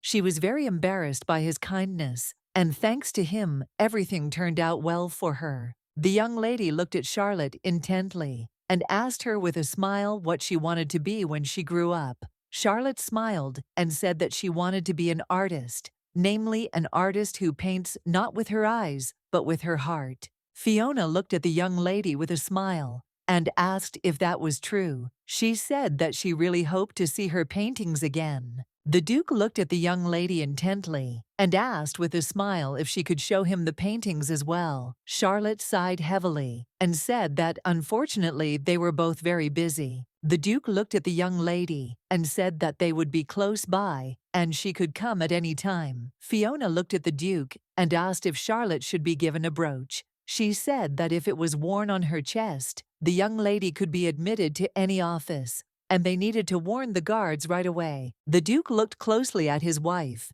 and said with a smile that this was a very good idea. Charlotte looked at them intently and said sheepishly that she would think about it, as she did not want to disturb them at all. The young lady looked at her husband closely and asked how the third prince's inspection of the West Wing had gone. The Duke said he had received some extremely boring reports, and he seemed to not want to go out and just sat in his room for days. The young lady looked at her husband in surprise and asked how long the prince was going to stay in the duchy. He looked at his wife and said that he heard that the prince would be in the estate for about a month. The young lady sighed heavily and said that she had picked it up. Ono, in turn, knew that it was a lot, and she thought that it would be much better if he didn't hang around in the room all day long. She knew that after dinner, her husband would immediately go to the office, but she really wanted to talk to him longer. Fiona looked at her husband closely and asked with a smile if he would like to have a drink with her. She looked at him intently and said that they could drink to the Count and Countess of St. Trin. The Duke was surprised. A moment later, his expression changed, and he looked at his wife with a smile. The Duke looked at his wife in surprise and said that she didn't seem to like cucumbers. The princess sighed heavily and thoughtfully said that it was so, and she hardly ever ate them. He looked at her and said that it was very surprising, but the previous duchess did not like them either. The young lady sighed heavily and said it was a coincidence. He looked at her closely and said it was definitely a coincidence. A moment later, he asked if she could choose a brooch. He said she could choose any, since he had received a report that she had not taken very many things with her. She looked at him intently and said with a smile that it was not worth doing. She knew that she better not spend money on it, since it would be better to invest it in a mansion. He looked at her intently and said that if she was saying this for the sake of economy, then she should not worry about such things as there was enough money for the contribution. The young lady looked at him in surprise and asked what he was talking about. She did not understand what his words meant. The young lady looked at the Duke intently and said that she knew that the imperial palace paid about 200 coins a month, considering that the imperial family spent about 700 coins a month. It was not that much. She knew that she could change the tiles and curtains with that money. He looked at her and said that he would like to ask for help. The Duke slowly handed her the document and said that it had Charlotte's middle name written on it, but he didn't even know if it was right. The young lady was surprised. She wondered if Charlotte had written it herself. She looked at the Duke and asked what about Charlotte X. The Duke smiled sheepishly and said that it was not bad and they could leave it as it was. Fiona looked at the Duke intently and said with a smile that the butler had told her that there were certain places she was not allowed to go. She asked him with a smile if he wanted to tell her what this place was, and the Duke looked at her intently. A moment later, they were leisurely strolling around the estate. Looking at his wife, the Duke said that she was allowed to go everywhere, but he still hoped that she would not go into the underground prison. A moment later, he said that he did not want her to go into the former Duchess's bedroom, as it was not a place for everyone, and he hoped that she would not visit it. She looked at him intently and asked with a smile if she could just look into the room once, as she just wanted to know what the previous Duchess was like. The Duke, in turn, looked at her intently but said nothing. A moment later they finally entered the former Duchess's room, and the young lady froze in shock. She didn't understand why nothing at all had changed in the room. She looked at everything in the room with a gentle smile, and it seemed as if time had stopped. The Duke looked at her closely and said that the room had not been cleaned for a long time, so dust might have settled. The young lady in turn understood that this was a blatant lie, since at first it might seem so. But the room was completely clean. She had been told earlier that no one could enter the room, and she suspected that the Duke had put things in order. He looked at his wife intently and said that he knew he should have sorted this out before the new marriage. But unfortunately, he couldn't. The lady was shocked and just couldn't believe that he hadn't done anything. She looked at her husband intently and asked why he had not done anything. The Duke froze in place, not knowing what to answer, and timidly said that he still loved her. The young lady froze in place, which was something the cat did not expect to hear. She wondered if he had not forgotten her yet. She thought that after a long time, he would forget about her. She thought that he would never look at her again. The young lady was shocked. She wondered if their feelings were mutual. She remembered sleepless nights when she put down on paper her feelings that she could not express. Then she wrote tear-soaked letters that she would never send to him. She was puzzled because if only she had known about his feelings, their relationship could have turned out differently. A moment later, the lady made the book fall on the table. The Duke looked at her in surprise and confusion and asked what she was doing. She timidly asked for forgiveness, but a moment later the letters appeared in front of them. The Duke was surprised and did not understand where the letters in the book came from. She looked at him intently because she knew he would now read her letters, because on lonely nights she thought about how much she loved him and cried, laying out her soul on paper. Fiona, in turn, understood that it was already late, but she would like to tell him about it, about her feelings and how lonely she was. She came closer to him and called. The Duke froze in place in surprise as she took his hand. A moment later, the Duke pulled away from her. The young lady froze, as she did not expect such a thing from him. A moment later, the Duke asked her forgiveness and said that she had better go to her chambers. The young lady slowly carried out his order and left him alone in the room. As soon as the young lady left him, the Duke fell to the ground with lightning speed and sighed heavily. He was puzzled because he knew she had said everything was fine, but he felt as if she had been hurt by his confession. Ernst was puzzled because he did not think at all that their relationship with Gabriella would end so soon. He knew very well that she was very impulsive. He was surprised and puzzled that his current wife and his late wife had similar preferences. As soon as he entered the room, his late wife, the princess, immediately found the hidden letters. He wondered if there were a few coincidences. He was excited and wondered if Gabriella could be reborn as a princess. He sighed heavily because he knew that he was just having crazy thoughts.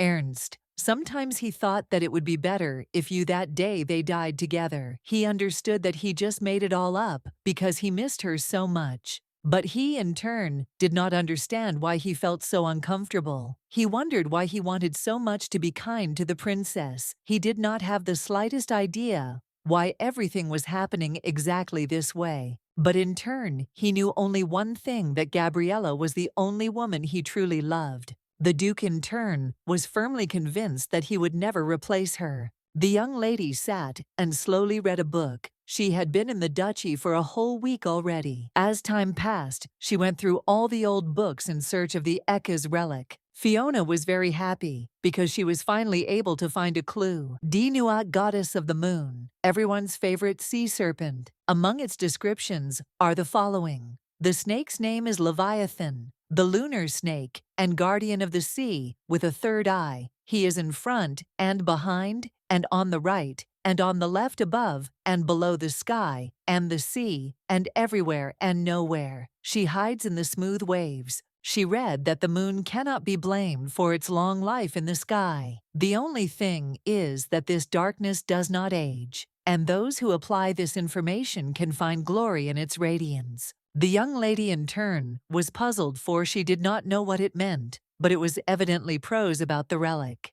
She, in turn, wondered what happened to the ring that she swallowed. She knew that if she had not done so, it would have been taken by enemies. She knew that the Duke definitely didn't have the heirloom. She wondered if the family ring was still in the Duchess's body. She was puzzled because she knew she was now part of the forces of the day, so she couldn't just talk about it. She wanted to wait a little until the Duke himself spoke about it. She understood that she would have to wait for more than just that. She looked closely at the young lady. She knew that the time would come when it would be best to start looking for a cure for the night sickness. The young lady, in turn, knew that the medicine was made by a saint, using the tears of a unicorn, a divine concentrate that could cure any disease. According to rumors, she heard that one drop could resurrect the dead. She knew that the extraction of unicorn tears can be done on the border of the territory, the forces of day and night in the shining forest, and only those with a pure heart can meet the unicorn. She knew that if you get unicorn tears, then the eyesight of the young lady can be cured easily.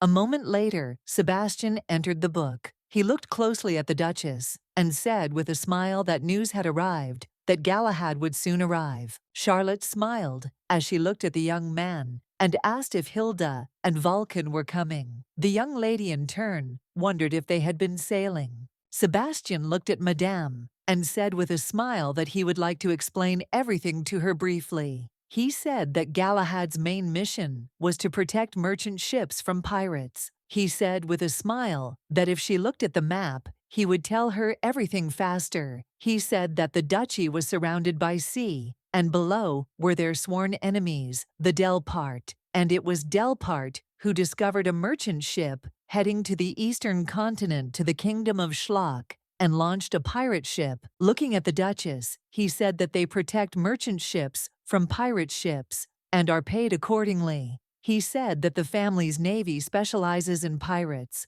and thus they form a military triangle. The young lady, in turn, looked at him with a smile and said that, thanks to them, many countries receive naval assistance, and because of the relief of the continent, in order to get to the kingdom, it is necessary to cross their sea, and in winter and autumn, there are polar nights.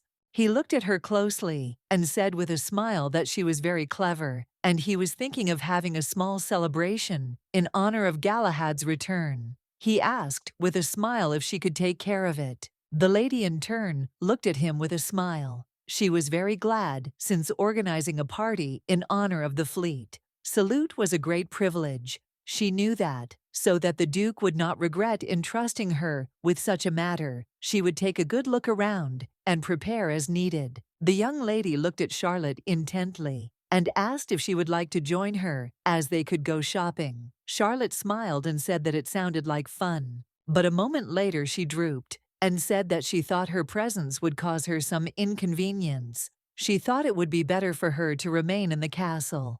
The Duchess looked at the young lady in surprise and asked what she was talking about. The Duchess looked at Sebastian intently and asked if Charlotte had never been invited anywhere. The young man thought timidly. A moment later he said that it seemed the lady had never gone for a walk before. The Duchess was shocked by such a statement. She screamed that such a thing simply could not be. She, in turn, understood that men could not understand the feelings of a young girl. She came closer to the young lady and said that she was not a burden to her, and she would not interfere with her shopping in any way. The Duchess smiled, looking at the girl, and said that she very much wanted her to go with her. The Duchess smiled and said that she was very much looking forward to sharing the warmth of the sun with her.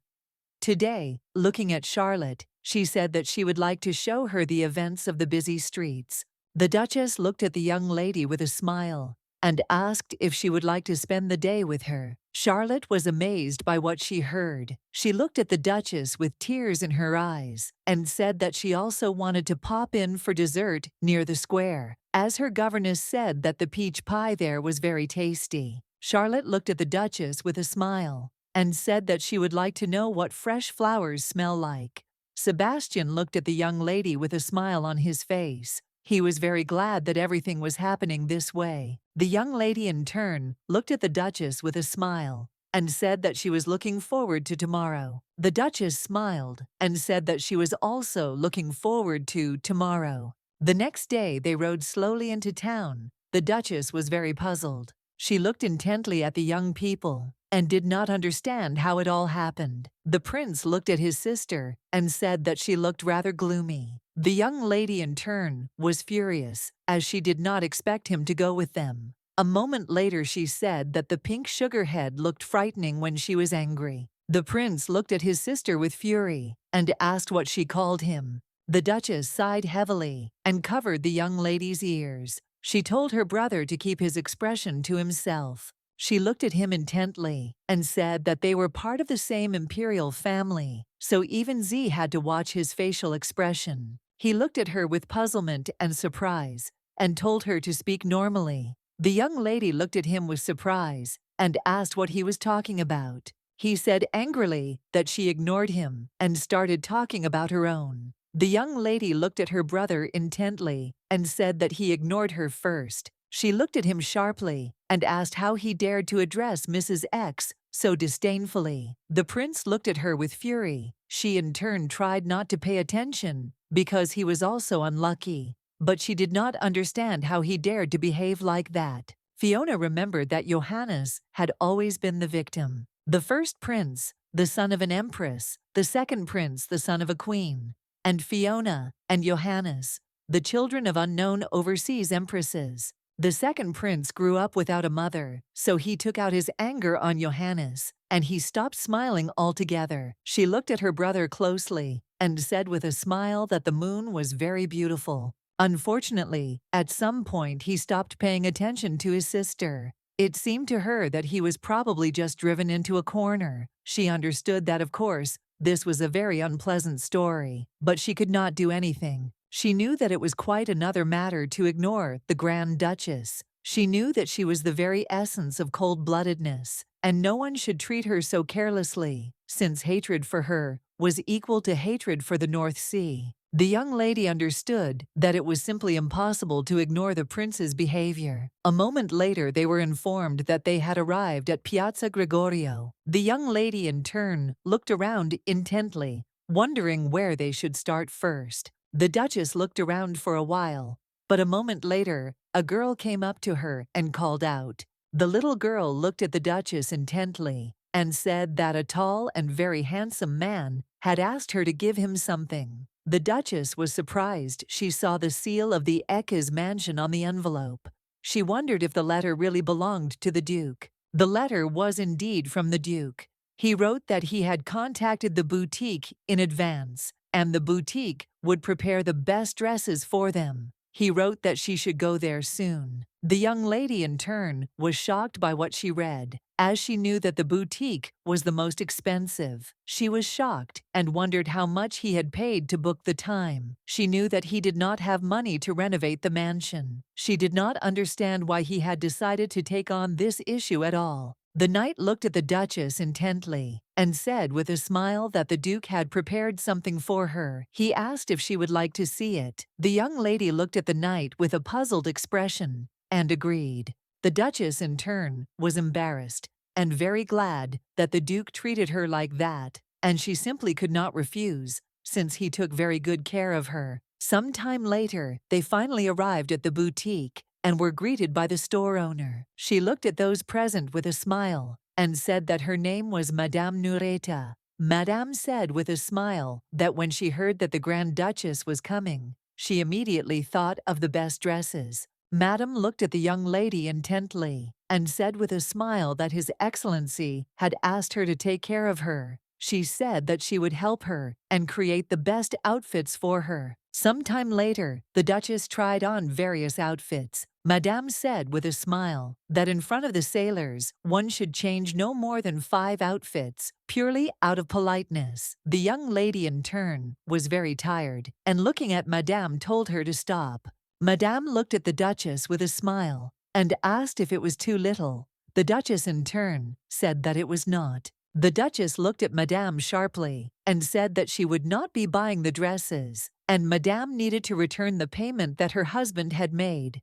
Madame froze in place in shock. The Duchess looked hard at Madame and told her to think about it for herself, as she would be the only one in expensive clothes, and it would be very sad if the officers who always wore old clothes looked at her. The Duchess, in turn, knew that this shop had no competitors, so it would not work to say that they would go elsewhere. She looked closely at Madame and said that she did not want to look better than the officers. Madame looked at the Duchess and said with a smile that her younger brother sews men's clothes, and she could trust this matter to him. The Duchess asked with a smile whether it was really as a gift, and she thanked Madame with lightning speed. Madame looked at the Duchess in surprise. A moment later, she said that it would be as a gift. The Duchess was very happy. The Duchess said with a smile that now she could calmly buy herself an outfit. Madame was very surprised and happy. The prince watched everything that was happening closely. He thought his sister B looked like a hunchbacked silkworm. He understood that she would never change. He, in turn, was very puzzled, since his whole life was an endless feast. He was a prince who did not renounce the right to the throne,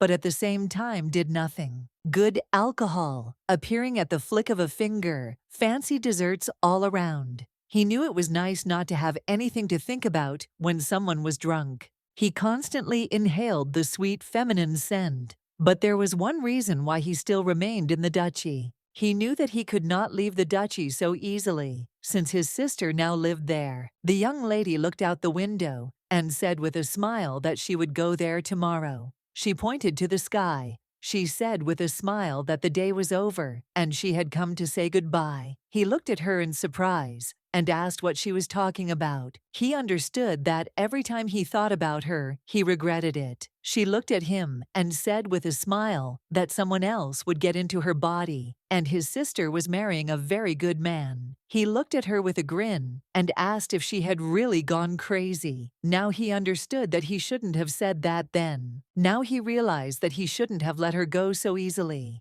He didn't realize then that the more he ignored her, the more attached he became to her. She looked at him intently and asked for help.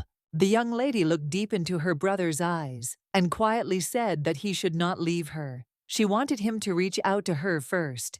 The prince was shocked and did not understand what she was talking about or what she was thinking at all. The young lady looked into the distance with a smile. A moment later, she glanced sideways at her brother and said with a smile that the golden crown suited him. He sat quietly for a while, deep in thought. He remembered her saying that they were part of the same imperial family, so he should watch his expression. He knew it was quite clever of her. He was puzzled and had no idea what kind of help she was asking for, but he wanted to do everything he could. And if she ever needed his help, he would be there. He really wanted to hear her last request. The young lady, in turn, was surprised and puzzled. She did not understand where the teacher had gone, since she had promised to look after Charlotte. Her brother had also disappeared somewhere unknown. A moment later, the young lady stumbled and screamed loudly. The Duchess looked at Charlotte in surprise. Charlotte looked at the Duchess with alarm and said that she had something under her foot. The Duchess was surprised. A moment later, she stepped in the direction Charlotte was pointing and froze in place in shock.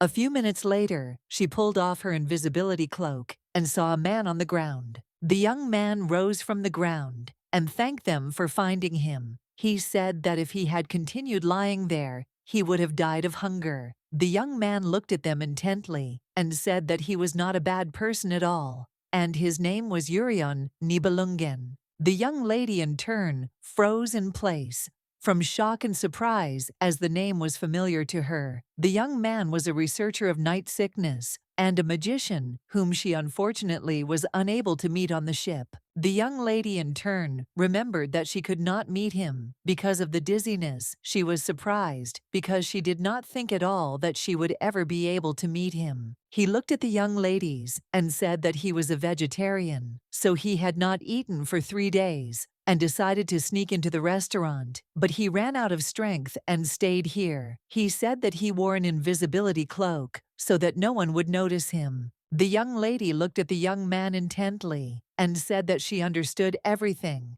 and she would provide him with a personal chef who would prepare the dish for him. She looked at him intently and said that it was very unexpected. The young man looked at her intently and said that today's horoscope had said that he would meet the Queen of Snakes, and it turned out to be true. The young lady looked at him in surprise as she did not understand what he was talking about. He looked at her with a smile and thanked her. She knew that the princess's birthday was on the 2nd of April, and she was a fish according to the zodiac sign. And Gabriella's birthday was on the 15th of December, and she was the last sign of the zodiac, the Lord of the Snakes. She looked at the young man intently, as she was puzzled, as it seemed to her that he looked straight into her soul. She looked at him with a smile, and said that he seemed to be mistaken, since she had a different zodiac sign. A moment later, a knight approached them, and told her that the carriage was already ready. The young lady looked at the knight and told him to buy the young man some food and take him home. She looked after him intently and said that if he really was who he said he was, then they would see each other again in the hospital. The knight looked closely at the young man and asked what he was waiting for. Urian, in turn, understood that meeting such a noble man was simply amazing. He was surprised and did not think at all that in the lands from which magic had long since disappeared, such a soul would be found. It seemed to him that the young lady was not yet familiar with magic, but he understood that her soul loved the glow of magic, and it is usually called trembling. He knew that the stronger the trembling, the more powerful the magic. He didn't think at all that she could already control it, since she had not fully awakened. He stared intently after the young lady, since he thought that this was all very funny. The Duke sat and slowly read letters from his late wife. He was very interested in what the young lady was thinking about while she was writing these letters. He did not understand how she managed to describe all her thoughts. He remembered very well her habit of biting her pen. He knew that she seemed to be trying to capture every elusive thought. He knew that he would never forget her for the rest of his days. The Duke understood that he had to write about this short-lived love. It made his heart ache with longing. He understood that he would never receive an answer, but he could leave the letter near the grave flowers. The Duke looked hard at the young lady and asked how their walk had been. The Duchess smiled and said it had been very merry. She looked hard at the Duke and asked if Rachel had come back, for she had suddenly disappeared somewhere, and she was very worried. The Duke looked closely at his wife and said that he needed to tell her something about her. The Duke said that he would like to entrust Charlotte's education to her, since the young lady had been chosen only because she had the best command of the ancient languages. The Duke said that if his wife thought she was unsuitable, someone else could be chosen. The young lady in turn looked at the Duke intently and said with a smile that she was still not well informed, so she would just continue to observe. She had said earlier that she would not remove without reason, so she just needed to wait. She looked at him intently and said that she was grateful for the clothes, but they were very expensive. The Duchess said that for that money they could have renovated the castle.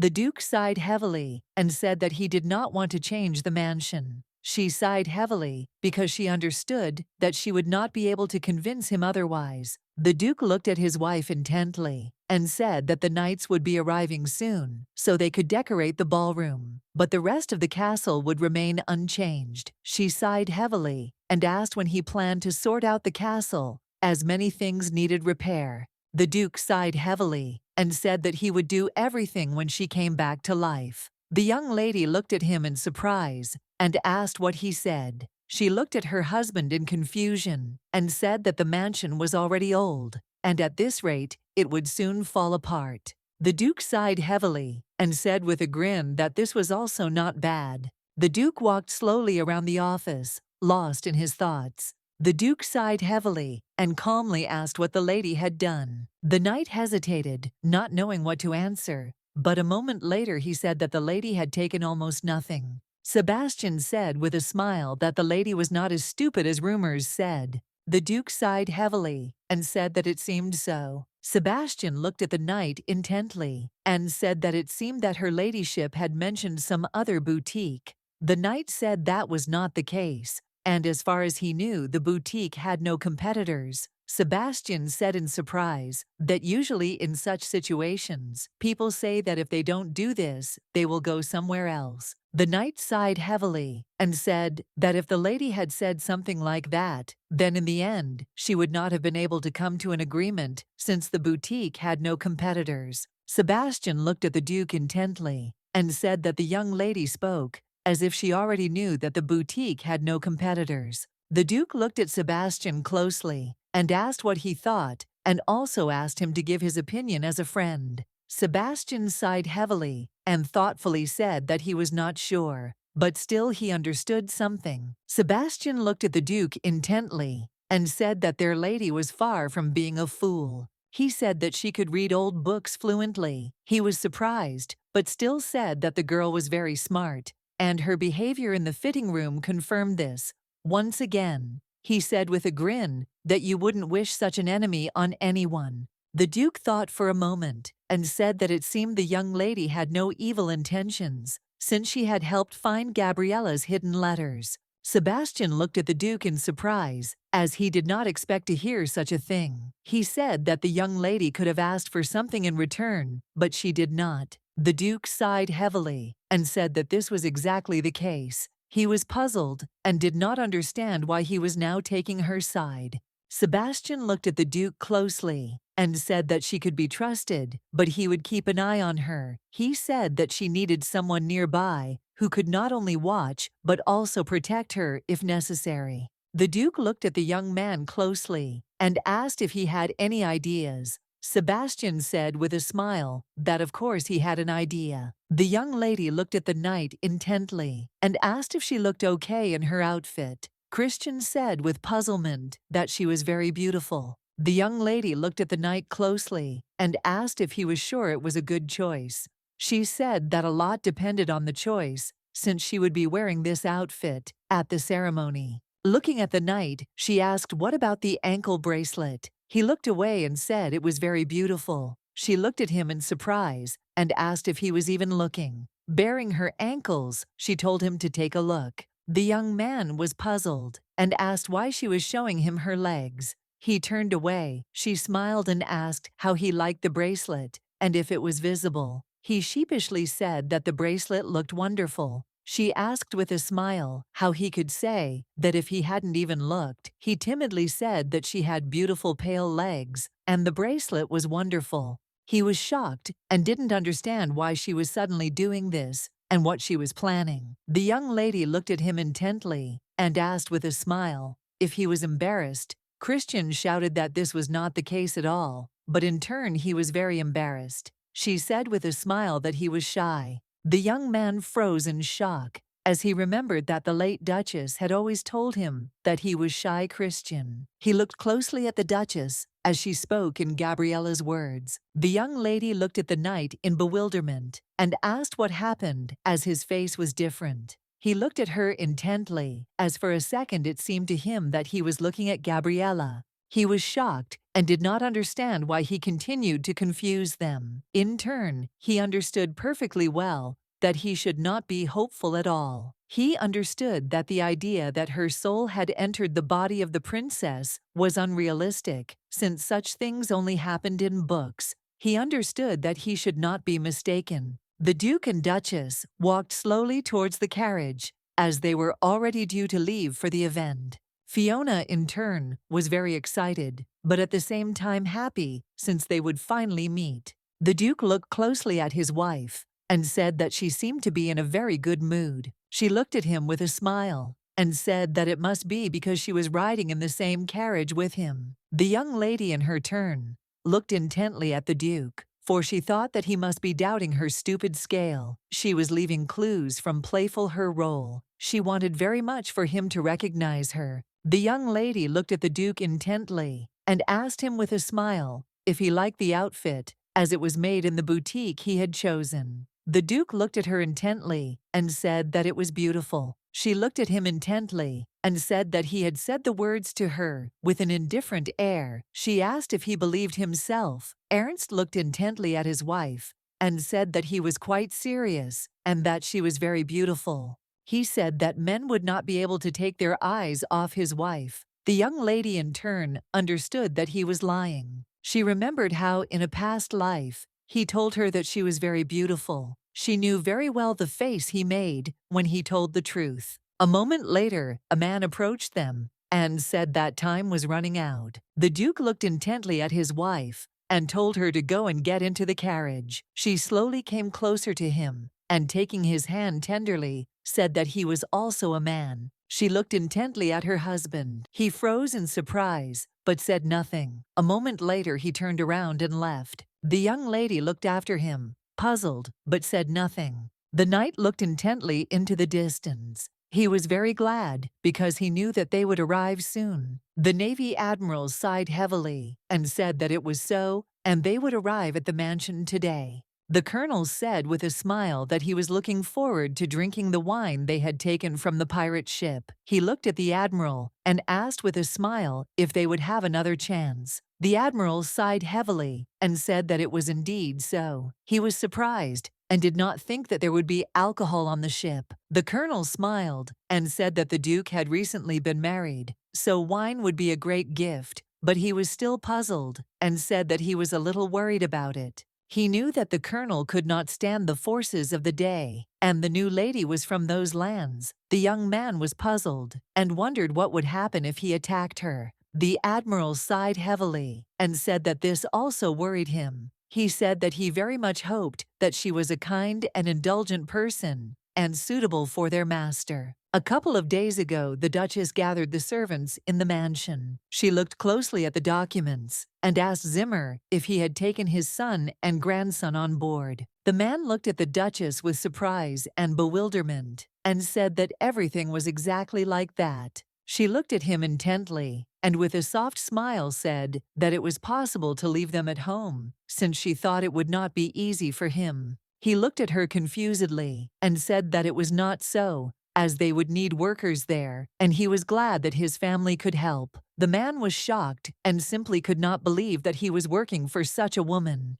She looked at everyone present and said that he was a role model for everyone, so she was giving them 35 days of paid leave. Everyone present was shocked. She looked at him sharply and said that the vacation was given fairly, and she gave each worker a day of vacation for every year of service. She looked at them sharply and said that they could go on vacation, and when they came back, their jobs would still be theirs. The Duchess looked at Gans and said that he had 2 weeks of vacation, and Angelina had 20 days of vacation. She looked closely at those present and said that more precisely, they all had paid leave. They were shocked and looked closely at the Duchess, as they were ready to serve her all their lives. The admiral looked at Sebastian in surprise and asked if the Duchess had given him leave as a reward for his work. He said that it was very unexpected. He looked around in surprise because he saw an interesting interior. He said that for the banquet, she chose not roses or lilies, but daisies.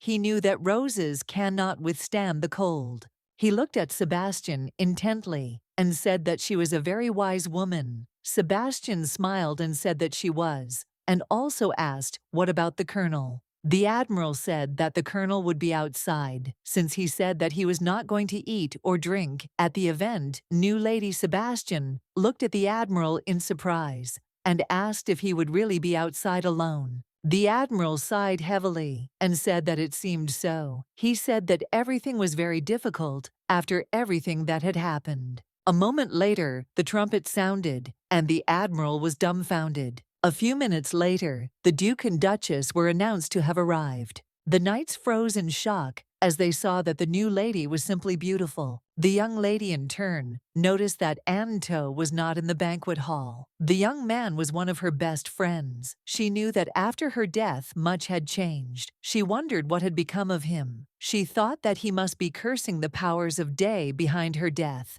She was puzzled because she understood why he did not show up at the banquet. The admiral approached the Duchess and greeted her and also introduced himself. The young lady looked at him intently and greeted him with a smile. She saw that he was not hostile towards her. She knew that he, Sebastian, and the Duke had put the Empire's advantage first, He looked at her intently and said that as a wedding gift they were giving them wine. He said that it was taken from pirates. The young lady looked at him in surprise and asked if the pirates really had such good wine. She said that it was very strange. The admiral looked at her closely and asked if she would like to try some wine. The young lady smiled and said that she would like to try a little. A moment later, she froze in place, in shock, as her heart suddenly started pounding. She was confused, as she felt unbearable pain. The Duke looked at her in surprise and asked if she was okay. The young lady sighed heavily and said that she was fine. She was in shock as she realized that her body was burning from her fingertips. She was confused and did not understand what was happening to her. A moment later, the Duke picked her up in his arms. The young lady was in shock and screamed. He looked at her closely and said that it seemed that she was having a nervous breakdown again. She sighed heavily and said that it was not so. But a moment later, her head began to hurt very badly, and she screamed. The Duke looked at her in bewilderment and surprise and called out. A moment later, she heard someone screaming. She heard that they were being attacked. She was in shock as she realized that there was a man sitting in the oak barrel. The young lady, in turn, was puzzled. She did not understand where she was and what kind of place it was. She did not understand why she was running blindfolded. A moment later, she saw the barrels that had been taken away by the Northern Fleet. She realized that there was a man hiding there. The young lady realized that he had crawled out of the barrel that had been brought to the wine cellar of the mansion. She was shocked when she saw him grab Charlotte by the hair. She realized that he had stolen her. The little girl was writhing and screaming as she was very scared, and the Duchess, in turn, understood that she needed to quickly save Charlotte. With lightning speed, she untied her eyes. The Duchess understood that she must do everything possible to ensure that the child was safe and sound. The man looked at the new Duchess in surprise and said that if she came to them, he would let the girl go. The young lady, in turn, knew that she would not allow him to hurt Charlotte. She looked at him intently and, agreeing, said that she was going to him and he must let the girl go. She was very scared, as she did not know what would happen if he caught them both. A moment later, the man tugged the Duchess's hand with a smirk on his face. The Duchess sighed heavily, as she was glad he let go of the girl, but she froze when she saw the blood, and a moment later a scream rang out in the hall. The young lady was puzzled. She did not understand whether she saw the future or it was just a dream. She knew she was about to see the corridor leading to Charlotte's room. She was confused because she had a blindfold on her eyes. It seemed to her that she was returning to the beginning of the dream. She knew that whether it was a mirage or the future, she knew it was a good opportunity. She really wished she could turn back time. She wanted to see the future. She wanted the girl to stay safe. A moment later, she looked at the man in shock. She froze in place, looking at the man, as she found the only way to save Charlotte. A moment later, she woke up from a terrible dream. The maid looked at her mistress in surprise. The maid looked at her mistress with concern and said that there was a commotion outside. The young lady, in turn, wondered if she had returned to reality. The maid looked at her mistress with alarm and asked where she was going, since it was very dangerous outside. The young lady, in turn, understood that she needed to save Charlotte, who would soon be there.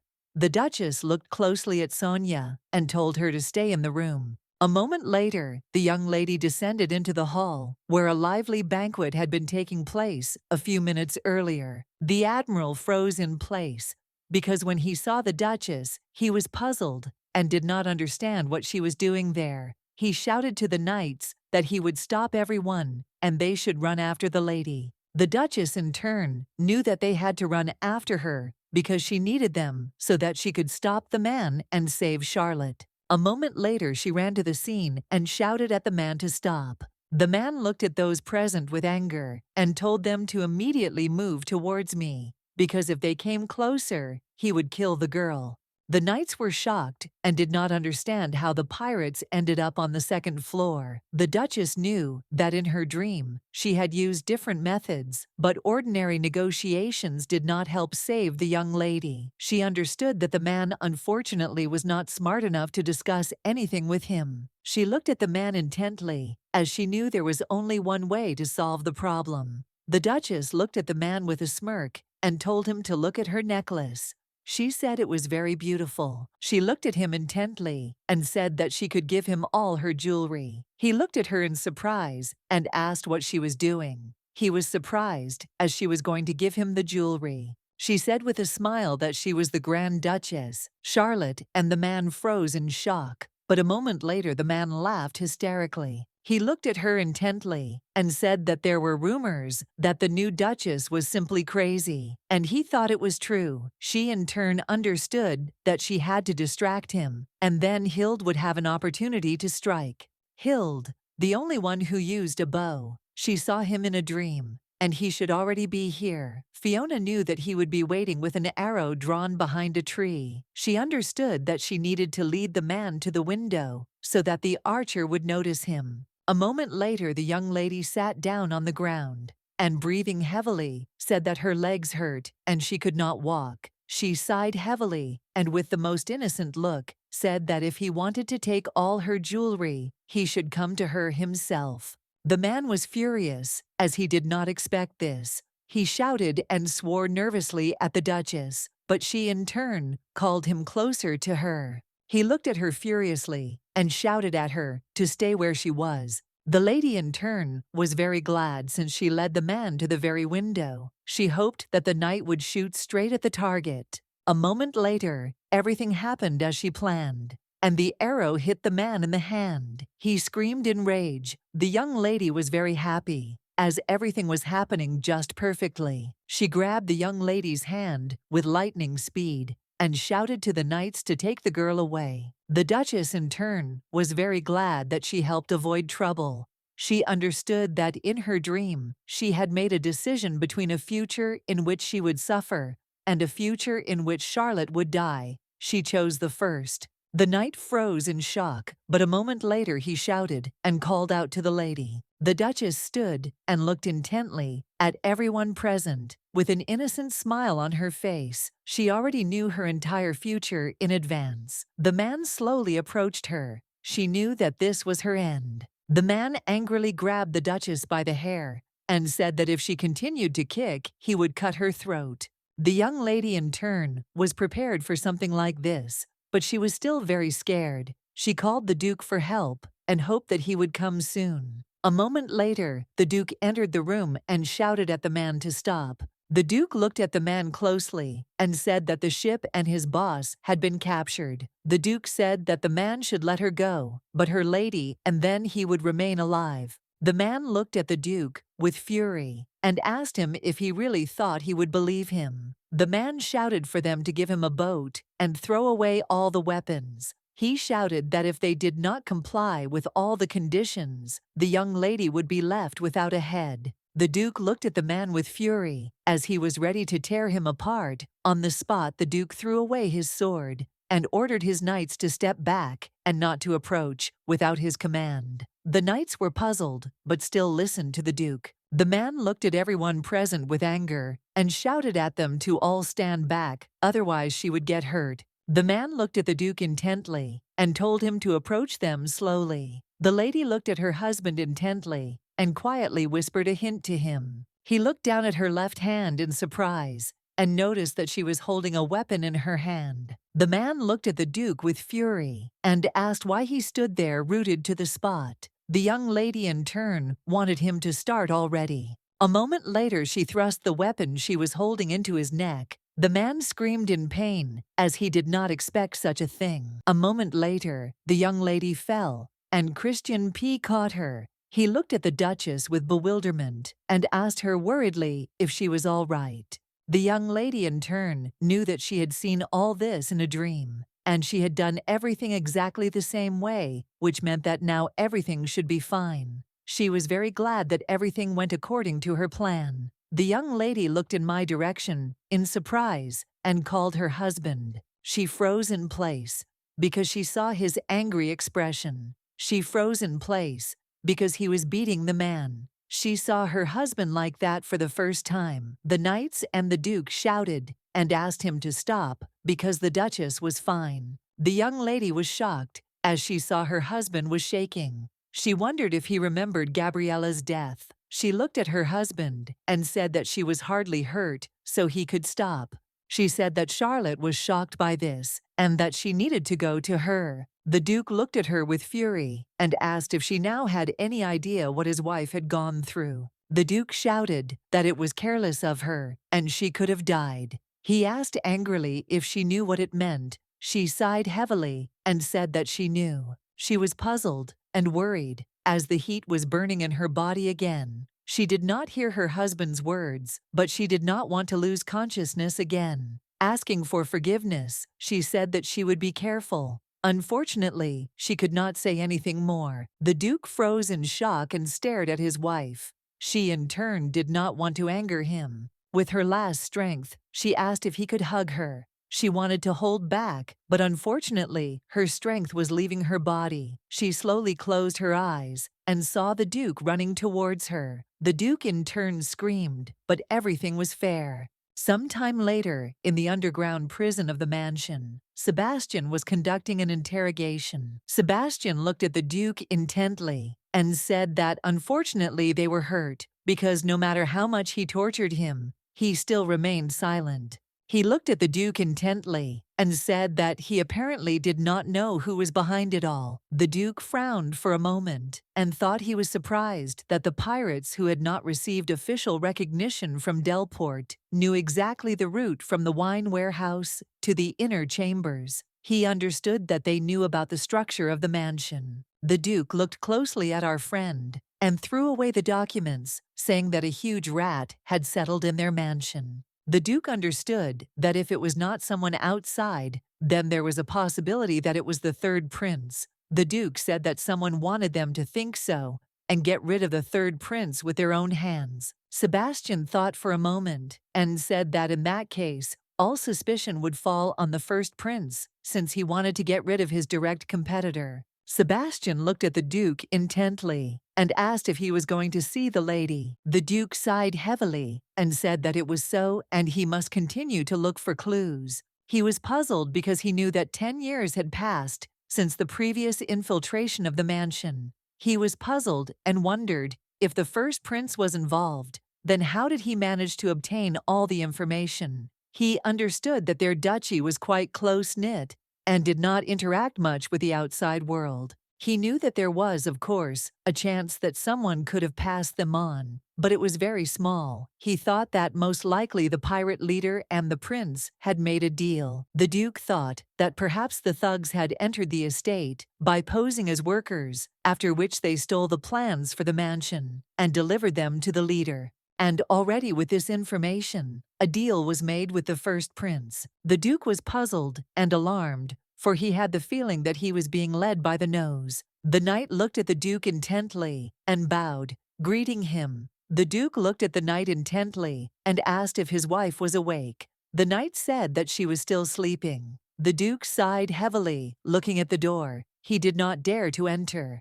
A moment later he was already in and saw the maids, as well as Charlotte, who was next to his wife. The Duke looked in surprise at his wife, who was sleeping peacefully on the bed. He was surprised because he saw flowers. He looked closely at the maid and asked who had presented the flowers to his wife. The maid hesitated, not knowing what to answer. She remembered the prince who came to his sister and said that she could not wake up because of this bad smell. The maid sighed heavily and said that these were the words of the third prince. The maid looked at the young lady and said that she was constantly near the Duchess. Charlotte sat next to the Duchess and, bursting into tears, said that it was all her fault since she had gone outside without permission. The maid sighed heavily and said that the young lady considered herself to be to blame. The Duke looked hard at the maid and said that he would remain in the room and that she should take Charlotte to her room. Some time later, the Duke sat next to his wife and looked at her intently.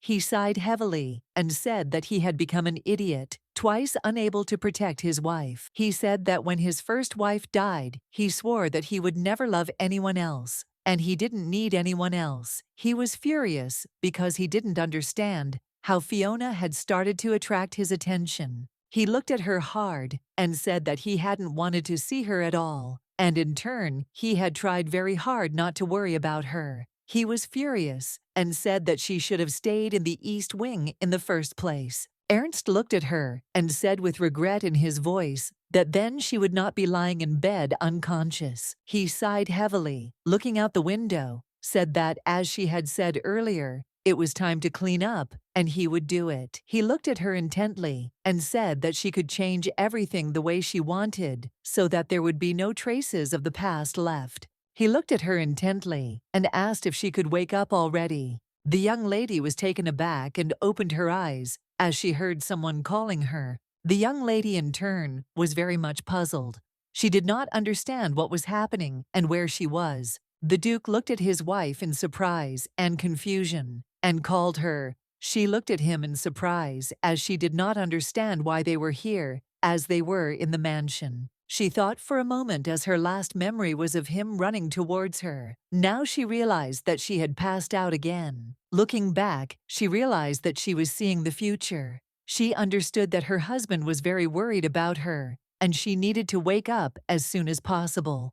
He looked at her in surprise and asked why she was holding her head again. He looked at her intently and asked if she was ill. The young lady looked at her husband closely, and suddenly memories of the past came flooding back to her. She always offered him her help, but he refused. She remembered the look on his face when he said it would be easier if she wanted to have a lover. She sighed heavily as she still remembered him saying something like that. A moment later, the Duke lifted his wife up. She froze in surprise from embarrassment. He looked at her closely and said that she was very pale, but had no fever. She was amazed by such care, and she couldn't even believe that this was their future. The young lady hugged her husband tightly. She didn't want to go back to reality at all. A whole week had passed since the attack, and the Duchess had not woken up. The Duke looked closely at his wife. He was puzzled that so much time had passed, and she had not yet woken up. He looked sadly at his wife, holding her hand, but a moment later he heard her wake up.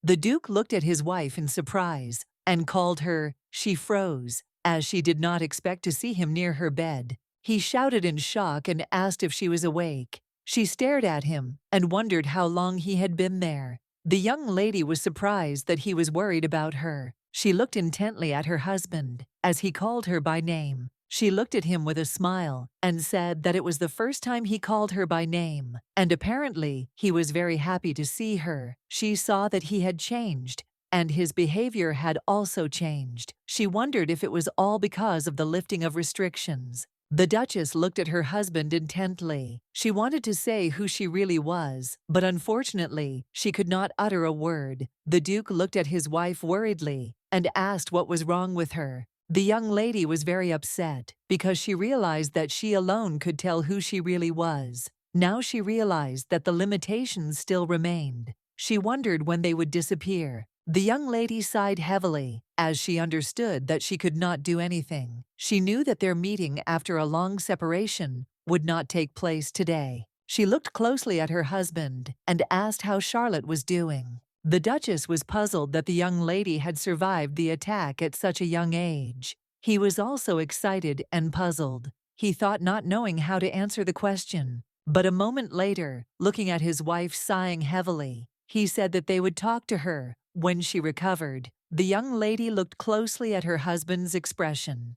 She did not like it, and her soul was uneasy. Unfortunately, 2 days later, her fears were justified. The Duchess looked at the maid in surprise and asked if Charlotte would not see her. The maid was a little puzzled and said that this was true. The Duchess was shocked, as she did not expect to hear something like this. She did not understand why this was happening. The Duchess shouted furiously that the young lady had been with her the whole time she was unconscious. The Duchess was in shock, as her lady simply refused to meet her. The Duchess looked at the maid and asked if it was all about the gnawing guilt. The maid said that everyone now knew that the Duchess tried to save the young lady and ended up being held hostage. Sonia said that everyone called the Duchess the great savior. The Duchess was shocked because she did not expect to hear such a thing. She was puzzled because she did everything only because she had dreams about the future. The maid told her mistress that the young lady thought she had suffered because of her, and the Duchess did not come to herself for a whole week, so Charlotte was constantly near and praying.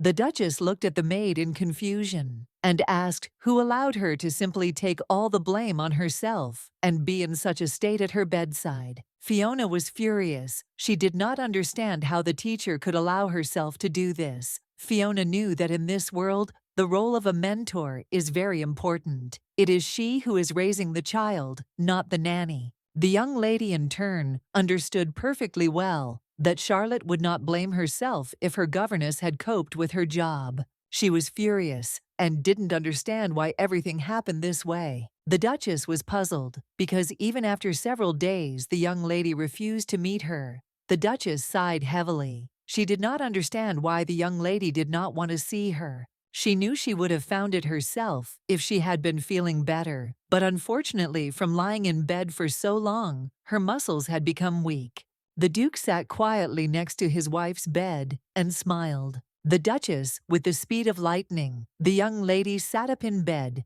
and asked her husband in bewilderment if he had just grinned. The Duke, smiling, said that it was not so. She looked at him intently and said that she had definitely heard it. The Duke said that she had just imagined it. The young lady thought for a moment and looked closely at her husband, as she knew that last time he called her by name, and now he even smiled. This behavior made her very embarrassed. She was surprised because he started working right in her bedroom and not in his office. She looked at him intently and wondered if he was afraid that she would faint again. She said that after recovery, she would need to immediately find out what she liked about Charlotte. She said with a smile that she would like to change the teacher to several teachers of individual subjects. She knew that she could not just turn a blind eye to the behavior of the teacher. The Duke said that they would do as she wanted. The young lady was surprised and amazed because she did not think that her husband would be so understanding. She really hoped that he would soon recover and be able to walk with the young lady and eat sweets with her.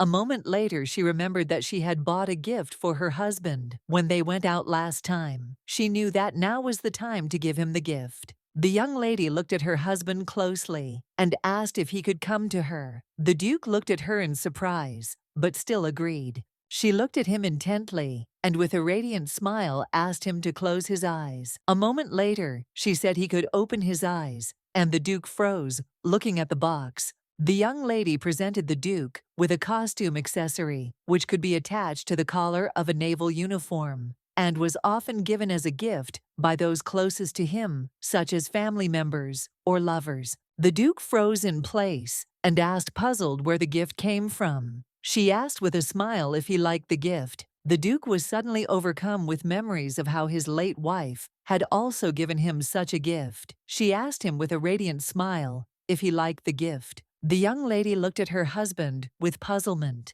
and asked if he was really feeling ill. The Duke sighed heavily and said that everything was not so, and also thanked her for the gift. She was a little puzzled because she didn't understand why he was leaving. He left, and she stood frozen in place, looking after him. The young lady was excited and puzzled. She did not understand why he suddenly became so cold. She wondered if he remembered Gabriella after receiving the gift. A moment later, Sebastian entered the room and asked with a smile if he was really seeing an angel now. She looked at him in surprise. The young lady wondered why he had come to her so suddenly. She looked at him intently as she saw that he still loved desserts. She asked him with a smile if he would like to join her. He thanked her and said that he had come to ask her something. She looked at her and asked if she had dreams that showed the future. He looked at her and said that before she fainted, she said that there was a man in an oak barrel, and then she dreamed of pirates who captured Lady Charlotte.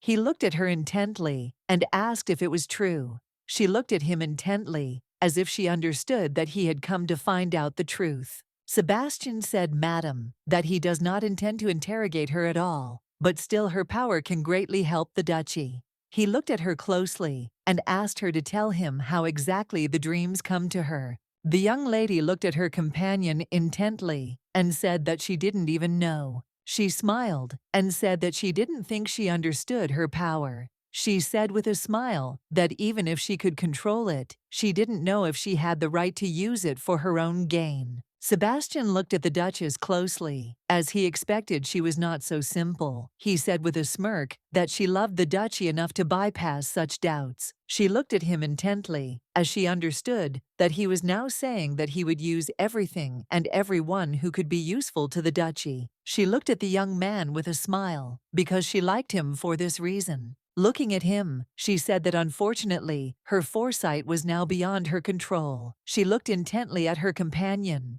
and said, lost in thought, that she now knew one thing for sure, that if she did not want to see the future, she could immediately return to reality. She thought that maybe she got these abilities because she swallowed a family heirloom. She thought that maybe Sebastian knew something about it. She looked at him intently and asked if there were any legends about the duchy's family heirlooms. She said that she saw something about it in the library. The lady knew that the snake's name was Leviathan, the snake of the moon, and the guardian of the sea with the third eye. She looked at him intently and said with a smile that perhaps her abilities were related to this. He looked at her in surprise and asked if she was really so interested in the legends of the estate. Sebastian said that in that case, he would like to ask her one more question. He looked at her intently and asked her in all seriousness why she thought her powers of foresight could be connected with the legends of Ekkas. The young lady in turn looked at him intently and said with a smile that she didn't even know. She gave him a beaming smile and said she would like to know his opinion first. Sebastian looked at the Duchess intently and said that the legend spoke of the right or left side, the front and back. He asked if she knew what that meant. He said that it was time, and the only thing that never ages was darkness. It was because of these words that people believed that the owner of the family heirloom would never age. The first prince had been collecting sacred items from all over the country in order to ascend to the throne. She knew that if he believed that possessing the Ekkas family heirloom would give him immortality, he would definitely have gotten it. He said that the glow marks the boundary between day and night, and that gaining glory leads to the throne, meaning that the person who obtains the relic will become an emperor who will unite the forces of darkness and light. The young lady now understood that the reason why the first prince had actively promoted her marriage was because he thought that by becoming a duchess, she would obtain the relic. Sebastian looked at her intently and said that it was his turn to ask. He looked at her intently and asked her to answer his question. He asked why she believed that the legends about the family heirloom were related to her abilities. She knew that ever since she started seeing the future, it seemed like the spell was weakening. She wondered if she could hint to him that she was Gabriella. She wanted to at least try to do that. She looked at him hard and said he was very suspicious. He smiled and said he was proud of his caution. She looked at him with a smile and asked him to at least this time suspect her only in a positive way. She said that in the most optimistic way, which is even hard to believe. The young man froze in surprise, but a moment later said with a smile that he would try. As he left, he said that the relic had disappeared 6 years ago, and no one could find it. He smiled and said that it was a secret to others. The young lady thought for a moment about what he said. She wondered if the relic could have just disappeared. She thought that maybe that was how the Duke had been maintaining her body all this time. She thought that perhaps by disappeared, he meant the relic from Gabriella's body. She wondered what she should do with this information. The young lady stood dumbfounded on the spot as she heard someone calling her. The prince looked at her closely and said with a smile that it seemed she had gone deaf. She sighed heavily and said that she could hear him. The young lady was confused, as several days had already passed, but she could not stop thinking about it. The prince looked at his sister and said that it was not nice of her to treat him like that, since he had sent her many get-well flowers. She sighed heavily and asked if it was really his doing. She said that she didn't have a bed, but a flower meadow. Christian entered his mistress's room and said that he had come to personally deliver an invitation to tea. The Duchess was surprised, since she had received the invitation from Christian's grandmother. He looked at the lady intently and said that his grandmother was very impressed when she heard her story.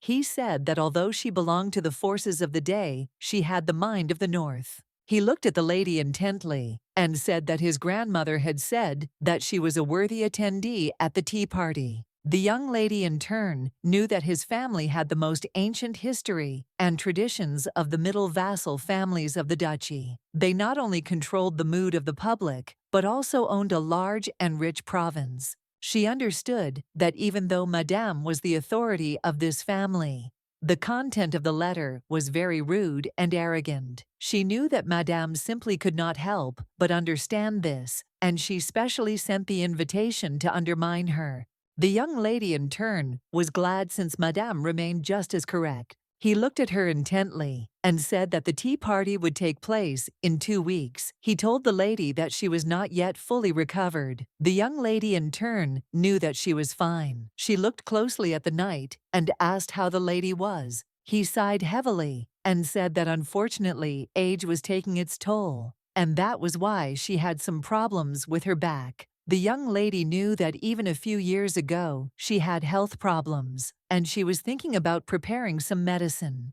A moment later she froze in place as she thought about the medicine. She remembered the magician she had met while shopping with Charlotte. After this incident, she and the cook prepared him several vegetarian dishes. She understood that since she had helped him, he could repay her by finding a cure for her stenosis. She didn't think that it would be difficult for a magician. The young lady, in turn, wanted to write him a letter. She sighed heavily, as she understood that she would finally be able to meet the Duke after settling all her affairs. The Duke stood on the terrace and gazed into the distance. A moment later he cast all his thoughts far away as he heard someone calling him.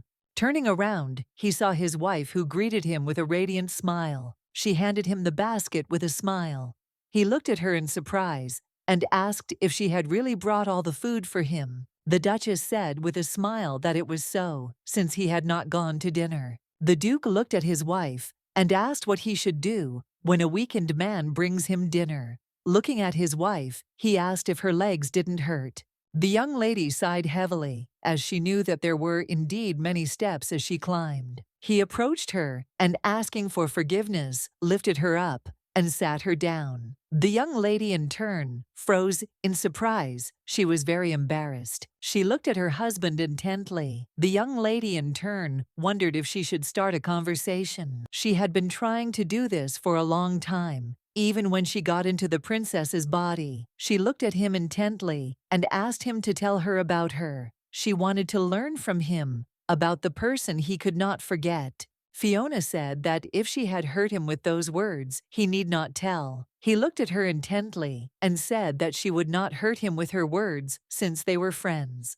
She looked at him intently and said that everyone was talking about the late Duchess, but she knew nothing. Ernst sighed heavily and asked her for forgiveness. He remembered telling his wife not to interfere in the affairs of the mansion. He looked at his wife intently and said that, to be honest, he would like to tell her about something else. She froze, looking at him. The Duke said that as she knew the hall in the mansion was destroyed and would need to be rebuilt, he looked at her closely and said that she could change their house to her taste. A moment later, he also apologized with a smile for being too stubborn all the time. He looked at her intently and asked with a smile if she could forgive him. The young lady, in turn, froze in place, as she did not expect to hear such a thing. She was shocked because he asked for forgiveness and pretended to be unhappy with his handsome face. She looked intently at her husband because she knew that after he received her gift, he had always avoided her,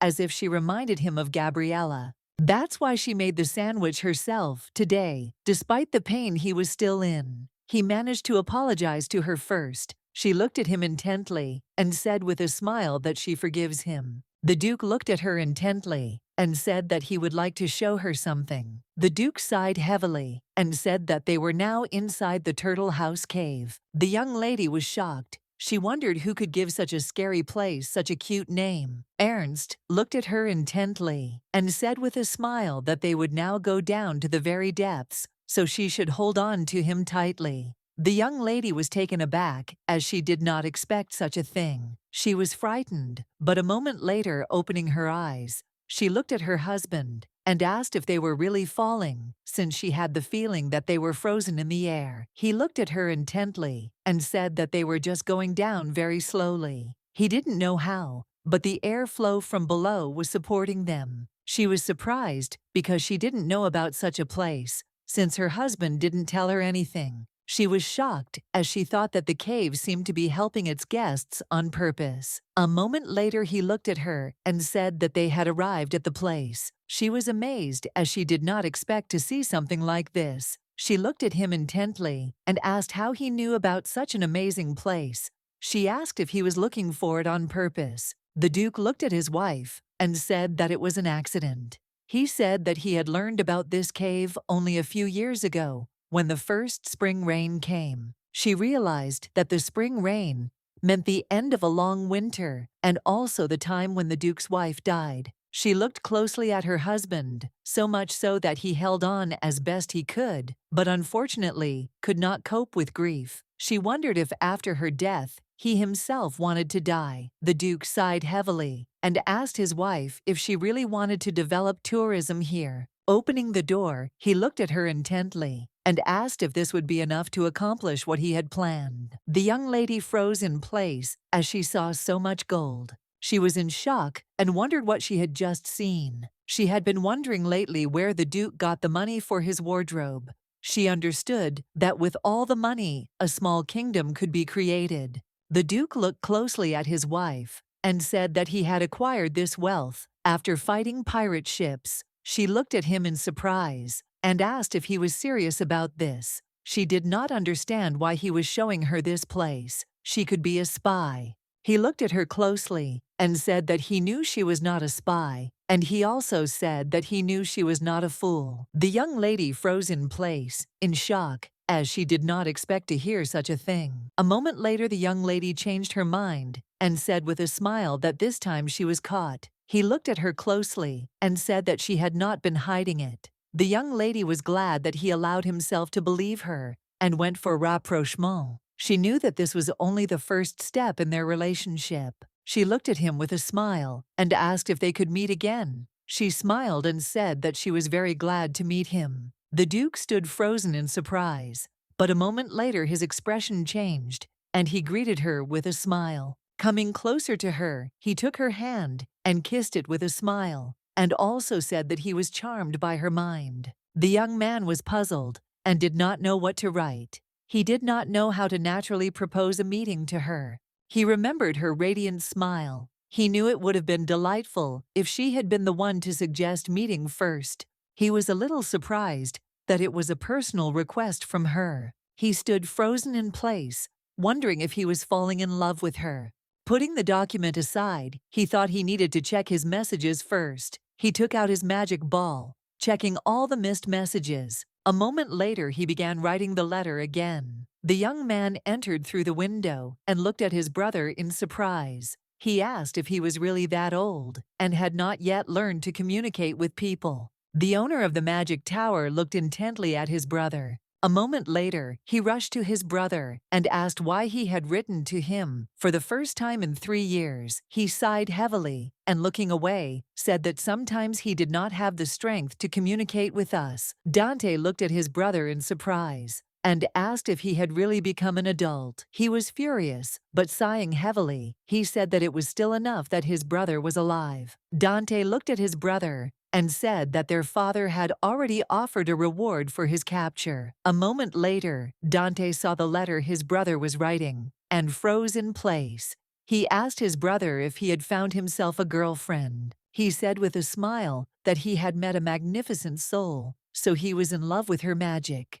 Dante looked at his brother closely and asked him to tell him more, as it would be fun if they were together. He looked at his brother and said that it was personal and he was not going to show him the letter. Dante sighed heavily and said that his brother, as always, was very secretive. Dante looked at his watch and said that too much time had passed, so he had to go. He climbed onto the window and said goodbye to his brother. The young man sighed heavily, wondering if all lovers behaved like this. He was puzzled because everything made him angry and irritated. He knew that he would not fall in love. He could not allow himself to do so. Some time later, a new rumor started in the Duchy mansion. The Duchess was furious because she received a letter, and it was addressed to the Duchess, who looked like a deer in flowers. Everyone was shocked that the Duchess received a love letter from a magician. The young lady, in turn, was very angry. She tore up each letter in a rage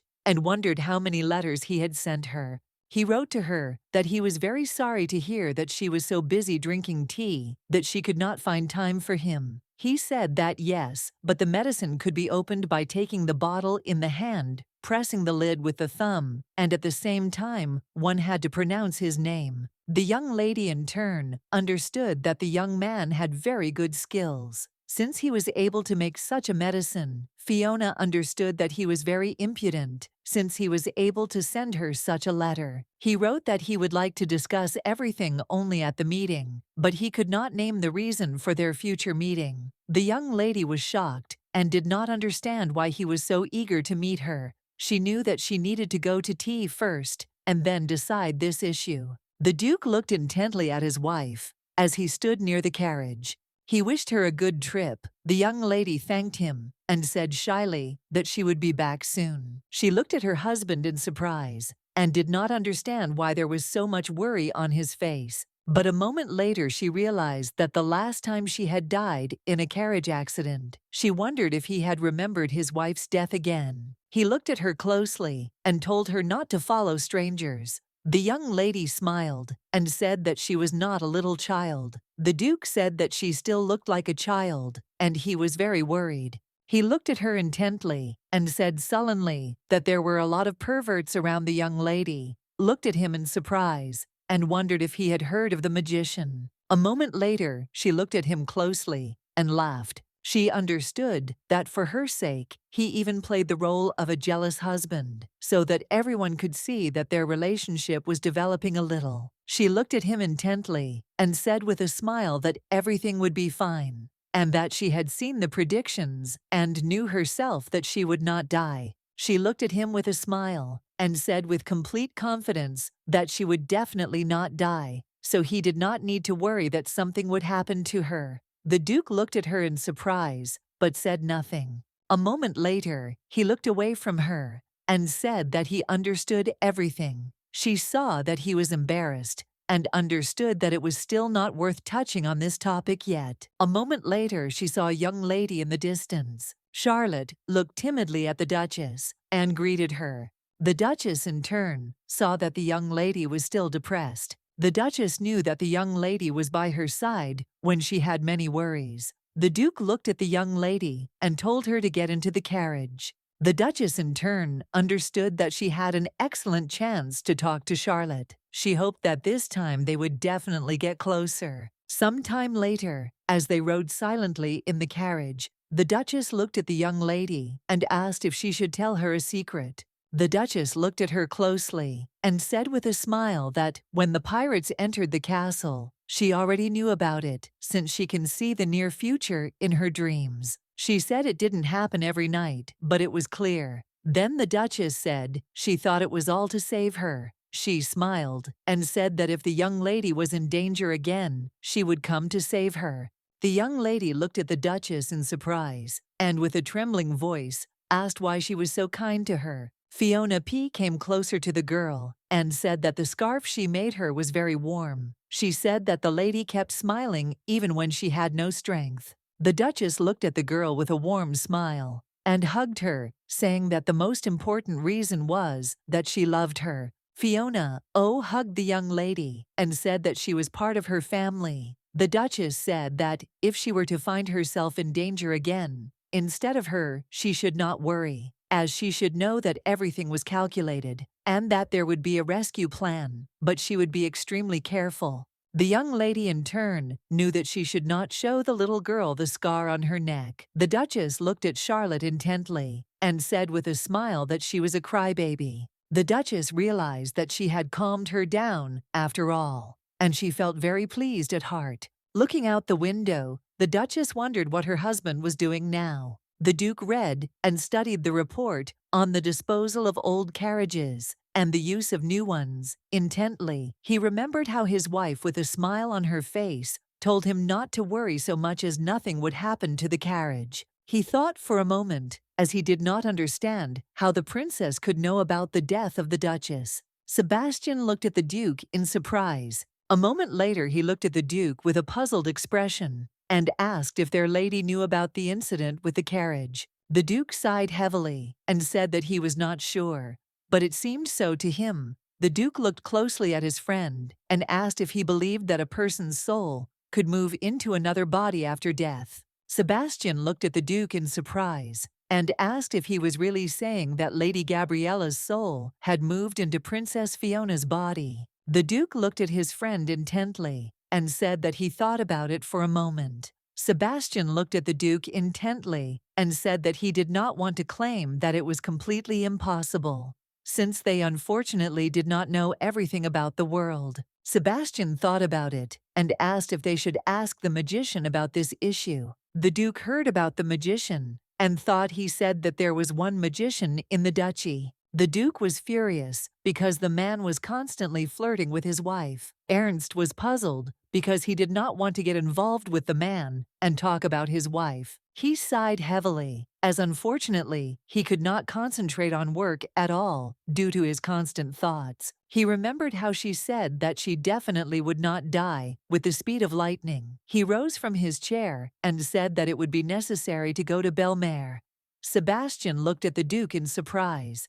He did not understand why the Duke wanted to go so suddenly. The Duke sighed heavily and said that he didn't like it either. He knew that it was just his fears, but he wanted to be with her on the way back. He knew that he didn't love the princess, but still he treasured her and didn't want her to get hurt. The young lady screamed and called for Charlotte. She was very frightened and confused. Fiona didn't know what to do as they were about to enter the current. She looked at the young lady with concern and wondered how this had happened. They fortunately arrived safely and began drinking. But unfortunately, when they were riding the boat, it suddenly capsized. She was shocked because she saw that people were moving further away from them. She was very scared and wondered what if they didn't see them. The young lady cried to the Duchess with tears in her eyes that she was very scared. She hoped that someone would come to their aid. The Duchess looked closely at the girl and told her not to worry, as they would definitely be rescued. She knew that she would do everything possible to save her. The young lady saw the teacher from afar, but she had no intention of dying in such a situation. The Duchess looked at Rachel closely. She saw her evil grin. 2 hours earlier, they had arrived safely in the county. Madame looked closely at the Duchess, and with a smile on her face, thanked her for such a long journey, and also greeted her. The Duchess looked closely at Madame. She saw her strict clothes, not in fashion. She knew that Madame was still very reserved and economical. The Duchess, with a smile on her face, greeted Madame and said that she had heard a lot about her merits and virtues. She said with a smile that she hoped that she could learn a lot from her. The young lady knew that it would be right if she behaved nicely with Madame, as if they were granddaughter and grandmother. She, in turn, knew that many would think that she was simply trying to raise her status in her eyes. Fiona knew perfectly well that this was not the case, for she was very glad to meet Madame again. Madame looked at the young ladies and smiled and told them to follow her. Madame smiled and said that the ships that ply the seas are their pride. She smiled and showed them the skillful boats. Charlotte was amazed by the beauty, she said, with a smile that through the transparent bottom,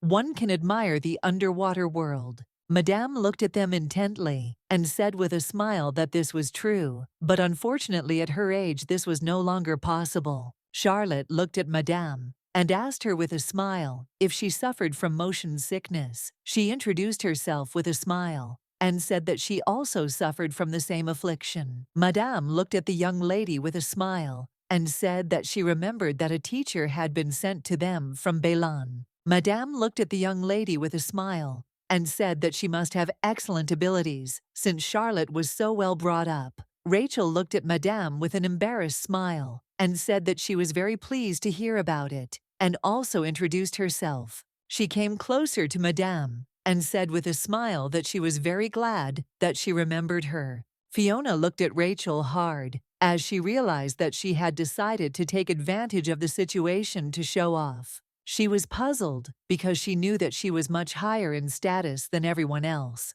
but she was so easily excluded from the conversation. She understood that the lady was still testing her. The young lady understood that there were many ways to maintain dignity without changing the topic of conversation. She looked at those present with a smile and said that their Charlotte was also well versed in ancient languages, and all thanks to her mistress's teaching. Rachel was shocked and stood frozen in place, wondering how the Duchess knew about ancient languages. She looked at the Duchess with a smile and asked if she knew them too. The Duchess, in turn, looked at those present with embarrassment and said that this was indeed the case. The young lady was shocked and furious. She knew this was her chance to show off, but the Duchess had ruined it. She knew she had to get rid of the Duchess quickly and destroy her. The young lady watched the Duchess with fury as she carried on an informal conversation. Madame looked at the Duchess intently and said with a smile that she would like to talk to her. Rachel froze in place, in shock and surprise, as she did not know what language they were speaking. She was shocked as she noticed that the Duchess answered the questions easily. Rachel was confused. She didn't understand where the Duchess could have learned the ancient language. She was furious and didn't understand what was happening. Rachel knew that the Duchess had deliberately excluded her from the conversation, knowing full well that she did not know the language.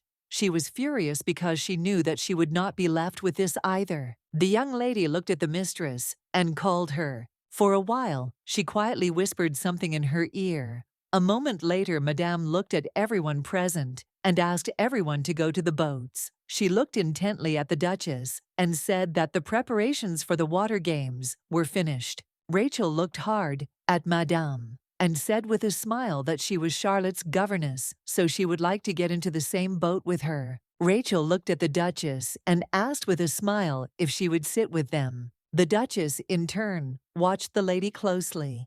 She did not understand what she had in mind. Some time later, they were enjoying the view while swimming on the lake. Rachel looked at the Duchess with a smirk, and she knew that they were in the same boat now, but because of her, she couldn't get her thoughts together. She looked at the Duchess intently and wondered how she could take revenge on her. A moment later, she saw a whirlpool. She knew perfectly well that it would capsize such a small boat with ease.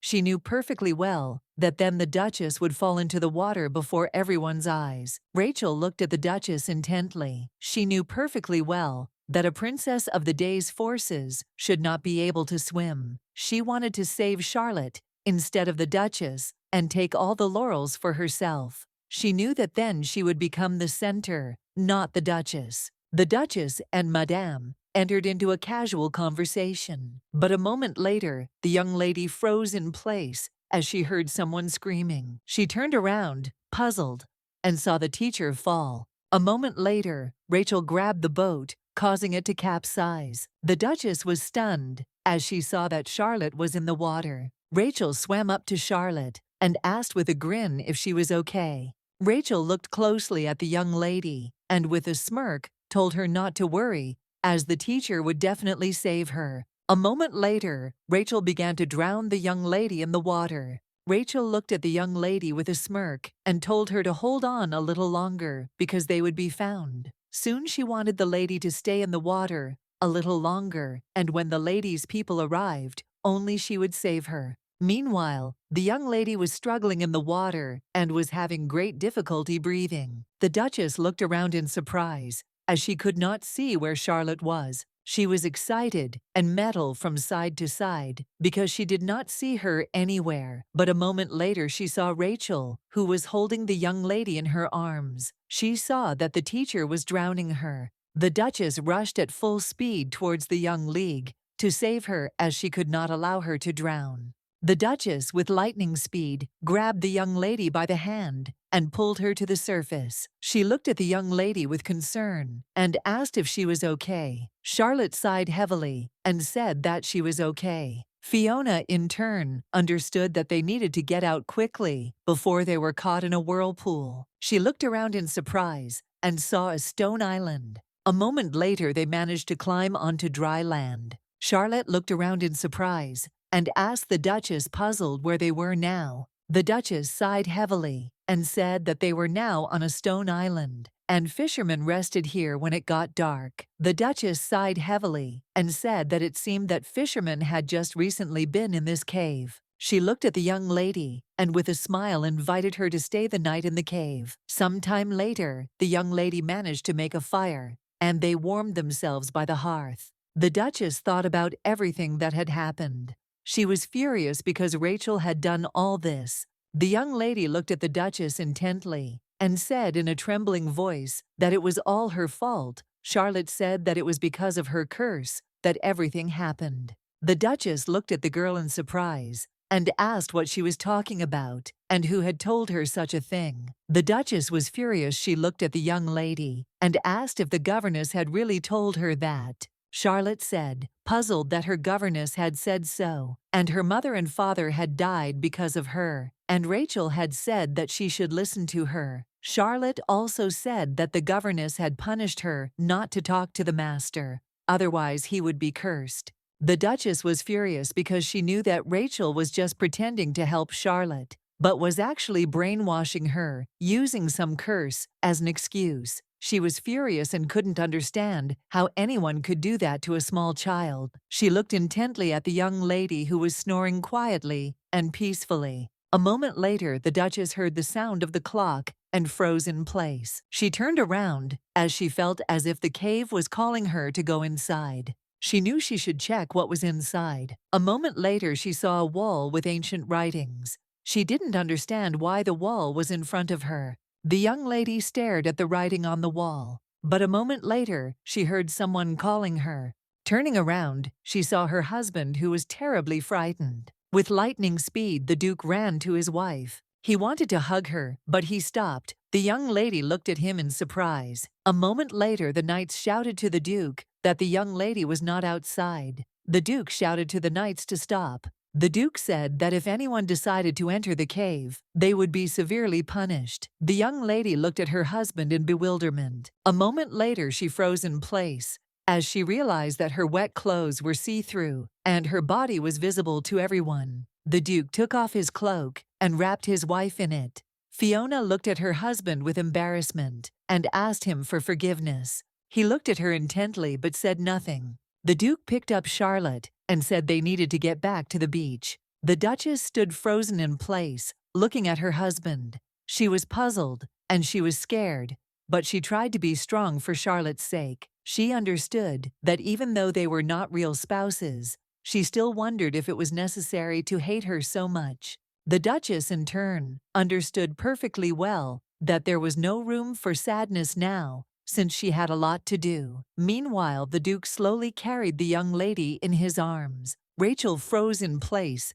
as she saw that the girl was alive. Rachel rushed to the Duke with lightning speed and asked with a smile on her face if Charlotte was all right. She wanted to know how the young lady was feeling. Rachel puzzledly said that she could not help Charlotte as she was a poor swimmer, but she was very glad that she was all right. She looked at the Duke with a grin and said that it was very good that the young lady was safe and sound. In fact, she was furious and did not understand how the girl could survive. Initially, she hoped to become a heroine in the eyes of others by helping Charlotte, but unfortunately, the flow of water suddenly increased, and she could barely get out alone. When the Duchess P fell for the rescue of the young lady, she decided that they would both die. She was in shock and wondered how they both managed to survive. Rachel knew that the Daylight Princess couldn't swim, but she was still confused and didn't understand how the princess was able to survive and save Charlotte. The Duchess slowly approached the teacher. She was furious and wanted to deal with her immediately. A moment later, the Duchess looked at her with fury, and raising her hand called out. The Duchess angrily hit the governess in the face, and she fell to the ground with a crash. Rachel was shocked. She looked at the Duchess with a sharp gaze, and asked puzzled what she was doing. The Duchess looked at the young lady with fury and hatred. She did not understand how she dared to think about drowning Charlotte. Fiona, with fury, delivered another slap. The Duchess looked at the young lady with contempt. She did not understand how Rachel dared to suggest to her that she was cursed and to blame for everything. The Duchess looked at Rachel and said that from now on, she would have nothing to do with Charlotte. Fiona told her not to let her see her again. The Duchess in turn was furious. She did not understand how Rachel could work with children at all. She looked at the lady and asked how she dared to say that her parents died because of her curse. Rachel, in turn, shouted that this was not so, and it was all a lie. She shouted that Charlotte had made it all up and that she was just a liar. The Duke looked at the young lady with anger and asked what she had just said. The young lady, in turn, froze in place, as she did not expect him to interfere in the conversation. He looked at her intently and said angrily that the Count and Countess had died with honor and dignity. He looked at the young lady with contempt and asked what she had said to their daughter. Rachel, in turn, screamed that she had said nothing of the sort. She shouted that she had spent a lot of time teaching the young lady. She did not understand why he did not believe her words. The Duke looked at Rachel with fury and asked if what she was saying was true. He said that she would be put on trial. The young lady looked at the Duke in surprise, as she did not expect to hear such a thing. The Duke came closer to her and said angrily that if his wife's words were true, then she had better confess right now, or she would have to pay for daring to insult not only Charlotte, but also her parents. The Duke looked at the young lady with fury and ordered the guards to seize her. Rachel was in shock. She didn't expect this, and she screamed to be let go. She screamed that she had done nothing and did not understand at all why they were doing this to her. Fiona looked hard at the young lady but said nothing. She was puzzled because they ended up staying the night in the palace. She knew that nothing terrible would happen if they didn't return to the duchy today. The only thing she was worried about was that the Duke had left them so quickly, without even saying a word before he left. She was excited and confused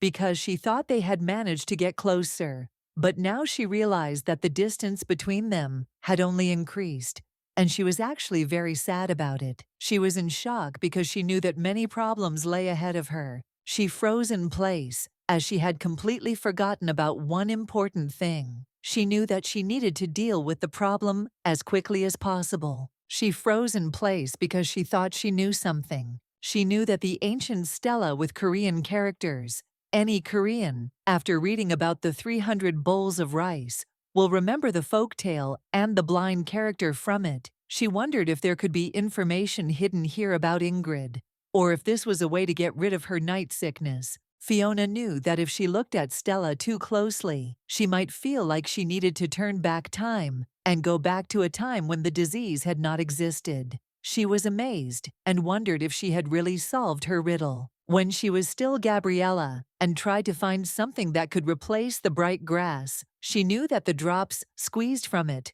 only slowed the progression of the disease, and it was impossible to restore vision after its loss.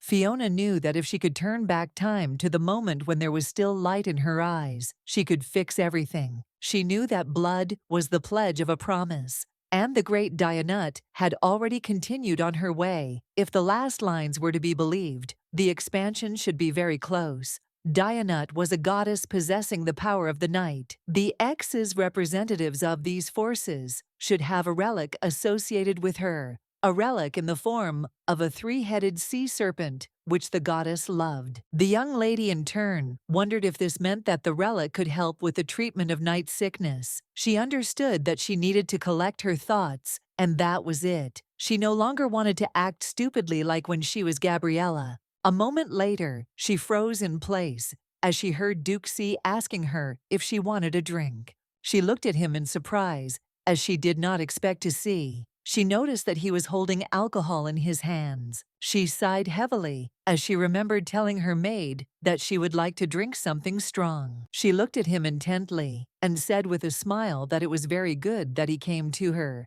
as she wanted to discuss something. Some time later, they were sitting on the terrace and drinking wine. Ernst looked at his wife and said that Rachel had received 8 years in prison for putting Charlotte in danger by pretending she couldn't swim. Looking at his wife, he said that for the terrible words with which she had harassed the young girl, the term had been increased to 10 years. He said that an additional sentence would also be handed down for desecrating the memory of those who had been pouting. The young lady looked at him intently and said with a smile that it was a very fair outcome. The Duke looked at his wife intently. A moment later, he said that he had one question for her. He was puzzled and did not understand how she managed to save the young lady in such a situation. Ernst looked at her closely and said that she was able to light a fire and build a bonfire. He looked at her puzzled and asked where she learned to make a distress signal. He said that she also covered the girl to prevent hypothermia. He did not understand where she found a blanket on a deserted island. Ernst said that not only was she a great swimmer, but she was also able to save another person's life,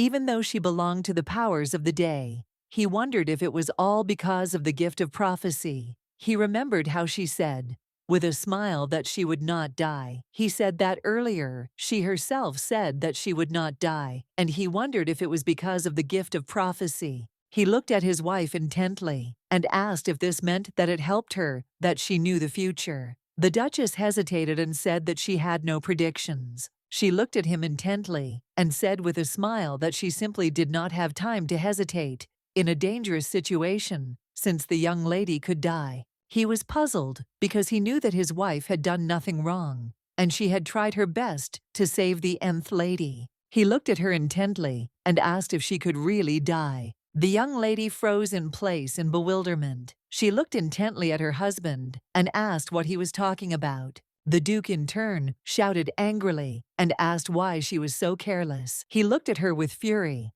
and said that he had the impression that she had already died once Fiona froze in place in shock. He looked at his wife intently, as this way of thinking was familiar to him. He knew that she was the one he always missed. Ernst looked at her intently and called out, but at the same time he called out Gabriella's name. He looked at her intently and asked if it was possible that she was Gabriella. She looked intently at her husband and wanted to say something, but unfortunately she could not.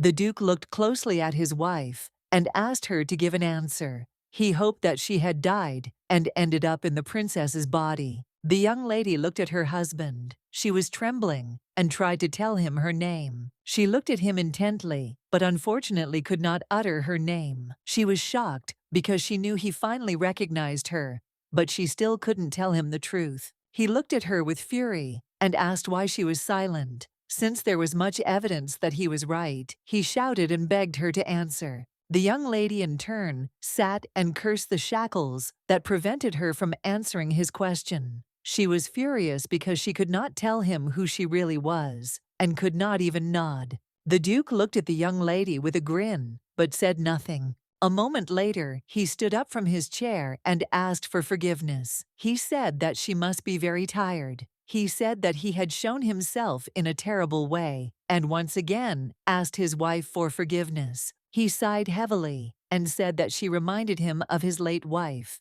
He said with a grin that changing the body was simply impossible. He looked at her intently and said that he was going to rest. The young lady froze in place. She wanted to stop him, but she couldn't. She looked after him intently because she understood that he would no longer look for his late wife in her. She understood that he had again distanced himself from her. She understood perfectly well that he would return to her image from the past. The maid looked at her mistress and said with a smile that the mask festival was coming soon. She told her mistress with a smile that she looked absolutely gorgeous. The maid was surprised because she did not expect the Duchess to organize a festival for the common people. They were amazed that she decided to develop tourism in the duchy. The maids went to the mistress's district and praised her incessantly. The maid looked at her friend and asked if it was still so cold between the mistress and the master. The maids were a little puzzled and upset because after their mistress stopped communicating with her master, she often began to stare into space. They saw that the Duchess was puzzled and upset, but she tried not to show it. After the Duchess saved the young lady, rumors circulated among the servants that she was under the protection of the goddess, but still the maids were very worried about their mistress. Fiona looked at her maid and asked if she had written a letter to the first prince. The Duchess said that she meant the letters they exchanged from time to time. The maid sighed heavily and said that she would definitely write a letter today. The Duchess smiled and told her maid to try to do everything well. She said that she trusted her with such an important task because she saw that she was a very bright person. The Duchess looked at the maid with her smile and said that if she copes, she will give her a dress with jewelry for the mask festival. Sonia was shocked because she did not expect to hear something like that. She looked at the Duchess intently and said with a smile that she would certainly try. The young lady looked out the window and noticed that it was already summer. She sighed heavily as she could not even believe that the couple had changed. She knew that one season had changed to another since she and the Duke had stopped communicating. She wanted very much to lighten her burden, but she knew that in the body of a princess, it would be very difficult for her to find someone to talk to.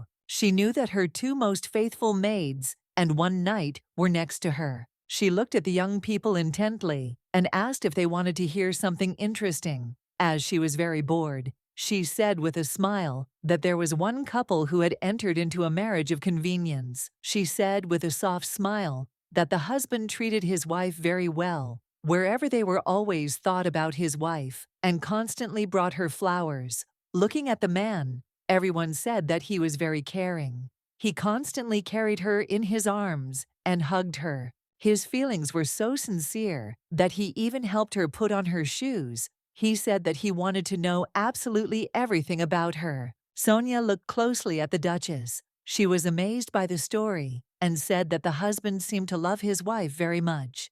The young lady in turn sighed heavily and said that it was love. A moment later, she looked into the distance, muttering to herself, wondering why she hadn't realized it. Then Christian looked intently at the Duchess. The maid looked intently at her mistress and asked with a smile what had happened to the young people. The Duchess sighed heavily and said that her husband had lost his memory, and suddenly he became cold towards his wife. And unfortunately, he was no longer so attentive to her, and the bedroom to which he sent flowers every day was no longer filled with their scent. The Duchess looked into the distance and said that initially in this couple, the husband did everything for his wife, and because of the political side of the marriage, the woman did not trust her husband. But in one moment, everything changed. The Duchess said with a smile that the wife still had memories of the love she had received, and now she had to go herself to her husband, who could not remember her. She said with a sad smile that now she understands how hard it was for her husband. The Duchess looked intently at everyone present, who were impressed by her story. The maid looked at her mistress with a smile and said that she did not think that it was hard and unpleasant for her husband. She smiled and said that you need to show your love, and only then will the other person understand your true feelings. She said with a smile that if she were in that man's place, she would also give herself to love with all her heart. The maid smiled and said that she thought that would be enough for her to be happy. The Duchess smiled and laughed. She told the maid that she was right. The Duchess smiled and said that she knew that it was not so bad when someone loved one. She smiled and thanked the maid and said that thanks to her, she felt better. Fiona, in turn, understood that it was enough for her to simply love. She understood that even if he was pushing her away now, she would try to get closer to him. She sighed heavily and said that she would now go to the Duke's room. The knight looked intently at the lady and asked her to stop. He looked at the Duchess, puzzled and alarmed, and asked where she had heard the story. The Duchess looked at the knight with a smile and said that she did not remember, and she had heard this story somewhere. She looked at the knight with a smile and said that she probably experienced it herself. He froze in shock and asked if it was really her. She stood for a moment, looking intently at the young knight. She came to her husband's office to discuss Stella, about whom they had not been able to talk earlier. She sighed heavily, as she didn't know that he was not there today. Sebastian looked at the Duchess and said that the gentleman was not there at the moment. He looked at her and asked if she had something urgent. She sighed heavily and, looking at Sebastian, said that she had some business with him. The Duchess looked at Sebastian intently and said that she wanted to talk about the duchy's relic. He looked at her intently and said that he had said earlier that it was missing. The Duchess looked at him intently and asked if she looked like a fool. The Duchess looked at Sebastian intently and said that after the death of the Duke's ex-wife, he himself stopped the Duke from cremating her and insisted on a funeral. He looked at her puzzled and said that this was a very interesting hypothesis. The young lady sighed heavily and told him not to worry because the prince didn't know about it. Fiona said that no one knew that before Gabriella's death, someone took her ring. Sebastian froze in place in surprise, as he did not expect to hear such a thing. The young lady said that, in any case, the former Duchess was probably cremated. She sighed heavily and said that since the relic was a sacred thing, it could not burn or drown, and it should have been preserved intact and safe. She glanced sideways at Sebastian and asked if that was true. He looked at her with a smirk and said that he didn't even know. He looked intently at the Duchess and said that he had not lied and that the relic had indeed disappeared. Fiona asked in surprise if this was really the case. Sebastian sighed heavily and said that the relic could have been a fake or it could have been burned in the fire. The young lady froze in place. She wondered if the ring had been transported with her. She was in shock and wondered if she had really lost the ring. The Duchess was puzzled and did not understand how it all happened. She sighed heavily because she thought that Sebastian had lied to her because of mistrust, but apparently it really was gone. She thought for a moment and wondered if the relic was missing. What should she do with Stella? She knew that since the Duke was not there, she could talk to Sebastian. The Duchess looked at the young man closely and asked if he could give her paper and pen. She knew that she had a lot to learn about Stella. He looked at her intently and asked with a smirk why they didn't ask the magician for help. The young lady thought for a moment. She knew that she needed to ask for help from the mage who was in the duchy. She immediately thought of Urian. The young lady was shocked as she briefly remembered the love letter she had sent to Urian. And Fiona said in a puzzled tone that she still wanted to visit the hospital that specialized in treating night sickness. Sebastian looked closely at the Duchess and said with a smile that it would be nice to visit there with the gentleman. The Duchess looked at him in surprise, as she did not expect that he would offer her to visit the hospital with the Duke. She was puzzled because he was suggesting that she go with her husband to the man who had sent her a love letter. She in turn understood perfectly well that if she had received a real love letter, her husband would not have been worried about it. She understood that meeting with the magician was a great idea, but still she was more interested in his older brother. She knew that he was a genius, comparable to a god, the one who rewrote the entire history of magic, the main character of the original, and also the master of Dante's magic tower. She hoped that she could meet him. The young lady hoped that if she enlisted his help, she would be able to deal with the problems she was facing without any problems. She looked at her friend closely and said with a smile that it was a great idea and she would definitely talk to the Duke. The knight looked at the gentleman intently and asked if he had still not made peace with the Duchess. The Duke did not answer. He looked at the Duke intently and said that he himself said that he would fight normally. Sebastian watched the young men sparring intently. He sighed heavily as he was confused and wondered what he was doing here. Sebastian looked at the master intently and said that the lady had just been in his bedroom. He was puzzled and did not know what had happened between them, but he knew that they had better make peace. The knight looked at the master intently and said that even he could see that a cat had run between them. The Duke looked at his friend closely and said that it was rude to the princess. Sebastian looked at the gentleman in surprise and asked what he was talking about. The Duke said that he saw Gabriella in the Princess Sebastian, frozen place in surprise. Ernst sighed heavily and said that unfortunately he could not forget Gabriella. Ernst thought that it would be better for the Duchess to direct all her feelings to someone else. Sebastian looked at the gentleman in surprise and asked if this meant that he would never love anyone again. The Duke looked at his friend in surprise and said that he did not understand. Since when he had been so protective of the princess, Sebastian looked at the Duke in surprise and asked if he really didn't like it. The Duke sighed heavily and said that it was not so. A moment later, he said that it was time for him to go and they could see each other later. Sebastian, in turn, stared intently after the Duke. He realized that the more he talked to their mistress, the more suspicions arose. He was puzzled and did not understand how the princess knew that Madame Gabriella had swallowed the ring. He was puzzled and did not understand how she knew that Mrs. Gabriella died because of an accident. He understood that these things were known only to the family of high-ranking officials.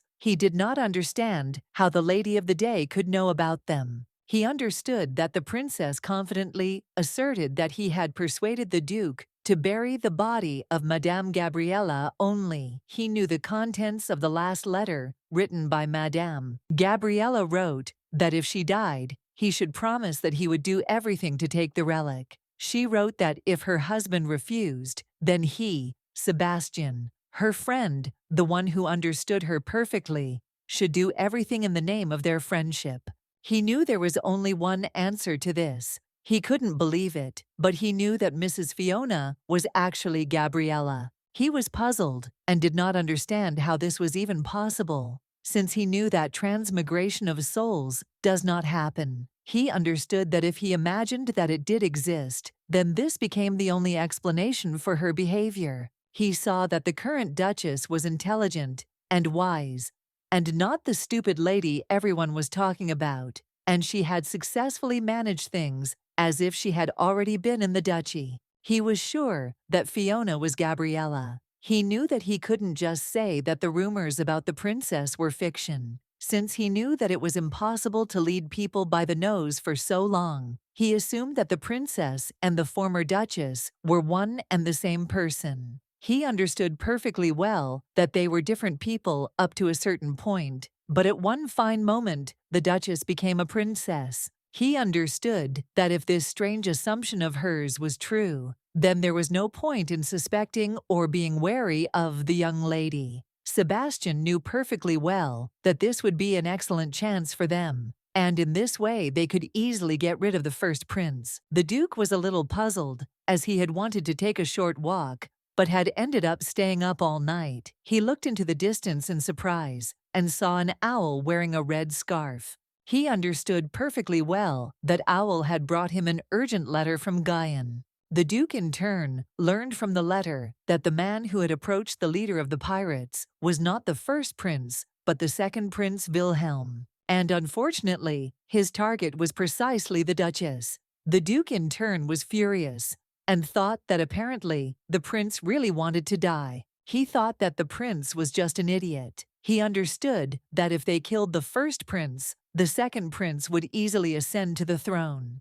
But everything changed, because he understood perfectly well that the prince was targeting his wife. He understood that now he would have to get rid of the second prince as well. The Duke understood perfectly well that it would be a good idea to give the throne to the third prince who protected the princess. He understood that the third prince would definitely not try to harm his wife, since they had been friends since childhood. The Duke, in turn, thought to disrupt the coronation of the first prince first and raise military detachments. He understood that since the second prince had shown himself in such a way, they would have to change their plans. He understood that they would need to stir up conflict between the second and first princes. Ernst understood perfectly well that if he was involved in the struggle affected, then it would be better for him to distance himself from his wife as far as possible. He understood that if they found out that she had become an important person for him, then she could suffer because of her brothers. Ernst was worried as he knew what had happened to his late wife. He was puzzled and now understood that he should have done it right away, but he already understood that everything turned out differently in the end.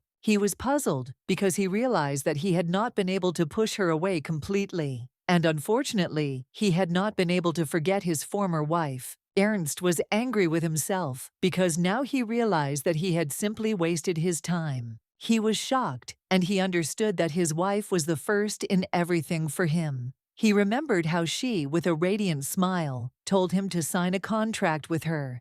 She wanted to enter into a contract marriage with him. He was puzzled because he had originally entered into a contract which he had not attached any importance to, and which he had agreed to so easily. He remembered telling the young lady not to dare to mention Gabriel without reason. He remembered Gabriella telling him that she wanted to do her best as Duchess. The Duke remembered those bright days when they greeted the people of the duchy together. Then he felt respect, because her words, which he trusted, turned out to be true for him. Everything was a first. He remembered how she looked at him with a smile and said that he was very kind and fair. She said that he was the protector of this land. He knew that she considered him as such, and he really tried to live up to her words. But unfortunately, after a difficult loss, the desire to become better disappeared. He became obsessed with revenge and fell into a trap in the imperial palace. Ernst Zad wondered how disgusting he was in her eyes. Before he was kind and fair, and now he lived only for revenge. The Duke knew that the princess had become the person he had met when he was on the very edge of the abyss. He knew that if Gabriella was the first, then the princess was another first. He saw that she was sweet, playful, and cheerful, and it was the first time he was so interested in getting to know someone since Gabriella. For this reason, he even thought that they could become good friends until he saw her wet body. In his head, he thought that he should be more careful, but his thoughts unfortunately began to float. Then he realized that they could never be friends. He was puzzled and wondered how it was possible to fall in love so quickly. He was puzzled because he realized that the princess, just like his late wife, had managed to quickly melt his icy heart. Gabriella was still in his heart. There was no place for Fiona. He was puzzled because he understood that while he was near the princess, his heart was very difficult. The Duke looked closely at his wife, sleeping peacefully. He slowly approached her and wanted to wrap her in a blanket. He understood that he had made a difficult decision, but it was difficult for him to restrain himself when he saw her so defenseless. The young lady, in turn, woke up and saw the Duke, who wanted to cover her with a warm blanket. She looked at him in surprise and asked when he managed to come, as she had been waiting for him for a very long time, but still fell asleep.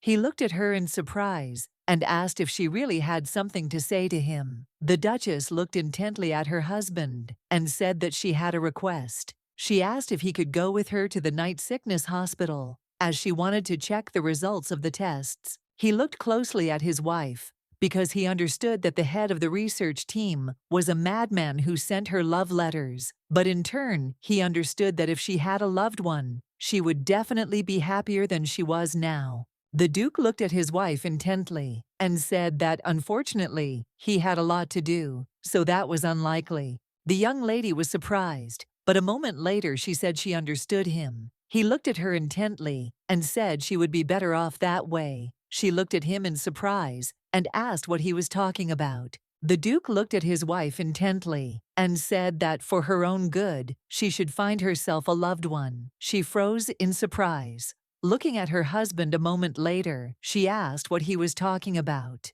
Fiona looked at him in shock and asked what he had just said. The Duke sighed heavily and said that he didn't care if she had a lover. He understood that she should have more freedom. He understood perfectly well that a man who had no attachment to his ex-wife would suit her. Ernst understood that she should have a noble and unbroken young man. The Duchess froze in place from shock. She was furious, but looking at her husband, she calmly asked if he was sure that he would not regret his words. He sighed heavily and asked if there was a reason for that. Ernst looked closely at his wife and said that there were many worthy men among the soldiers. He said that if she didn't mind, he could send someone to her bedroom. The Duchess was in shock and could not utter a word. The Duke, in turn, understood perfectly well that he had to let the princess go, since he could no longer see her as his late wife. He understood that he could no longer stay close to her when his whole life was tied to revenge. The young lady looked at him with fury and said that he was simply the biggest idiot in the world. He was puzzled, but he knew that it was enough. He knew that when his revenge was over, he would definitely divorce the princess. The young lady left, leaving her husband alone with himself. She knew that everything was very bad. She was puzzled and did not understand how he dared to tell her such a thing. She knew she could be angry if it was about another woman, but she knew she could only cry because it was all about her past self. She was furious because she tried to get closer to him again, but it only got worse. She was furious and simply screamed with indignation. Christian looked at the lady in surprise and called her. The young lady looked at him in surprise. The knight looked at the lady in surprise and asked why she was here. He froze in place because he saw that she was crying. A moment later, the Duchess began to cry very loudly. The young man was puzzled and did not understand the reason for her tears. He came closer to her and asked her to calm down first. He looked closely at the lady and asked if she was feeling better. He sighed heavily and said that he just didn't think the gentleman was serious in his intentions. He told the lady that the gentleman simply had a bad character. She looked at him closely and said that she knew about it, but also asked if he thought that would stop her. Christian sighed heavily and said with a relieved smile that it was just good. He looked at her intently and said that they could pretend that he had not heard anything. He said that as soon as she calmed down, she could come out. The young lady, in turn, looked at the knight intently and thanked him for his support. The maids looked at the knight in surprise and intently frozen in place. They looked at him in bewilderment as they saw him leaving the Duchess's room. The young maids froze in place as they saw their joyful mistress looking intently at the young knight. Some time later, all the servants in the duchy gossiped that the major and the lady were lovers, but some servants claimed that this was just nonsense. The Duke sat in his office with his assistant reading reports on the work done. Sebastian read a report that there were rumors in the castle about a special relationship between the major and the lady. He was puzzled because he knew that the lady always looked for a young man when she was sad. He thought that the master had somehow upset his wife. He looked closely at the Duke, wondering how he would react to hearing this gossip. Sebastian looked closely at the Duke and said with a smile that there would be a masquerade ball very soon. He said with a smile that their mistress was so beautiful that all men's eyes would be glued to her. He said with a grin that he could already imagine how it would be. The Duke frowned for a moment, but said nothing in reply to his assistant. Sebastian looked closely at the Duke and asked if they should assign Colonel Annetto to her. The Duke looked at his assistant in surprise and said that, unfortunately, he did not have such a high status. Sebastian said that Mr. Annetto was of the same family as the lady, so he would be able to stay nearby and guard her for a whole day. Sebastian looked at the Duke intently and told him to think for himself. Since the lady could be changing clothes and the murderer would enter her room, he asked the Duke what they would do then. He looked at the Duke intently and said that the princes were alarming, and they could just manipulate her and then kill her. He said that they better be prepared for that. The Duke, in turn, stopped but looked at his assistant. He understood that all this was for her sake. He looked closely at his friend and said that he understood him.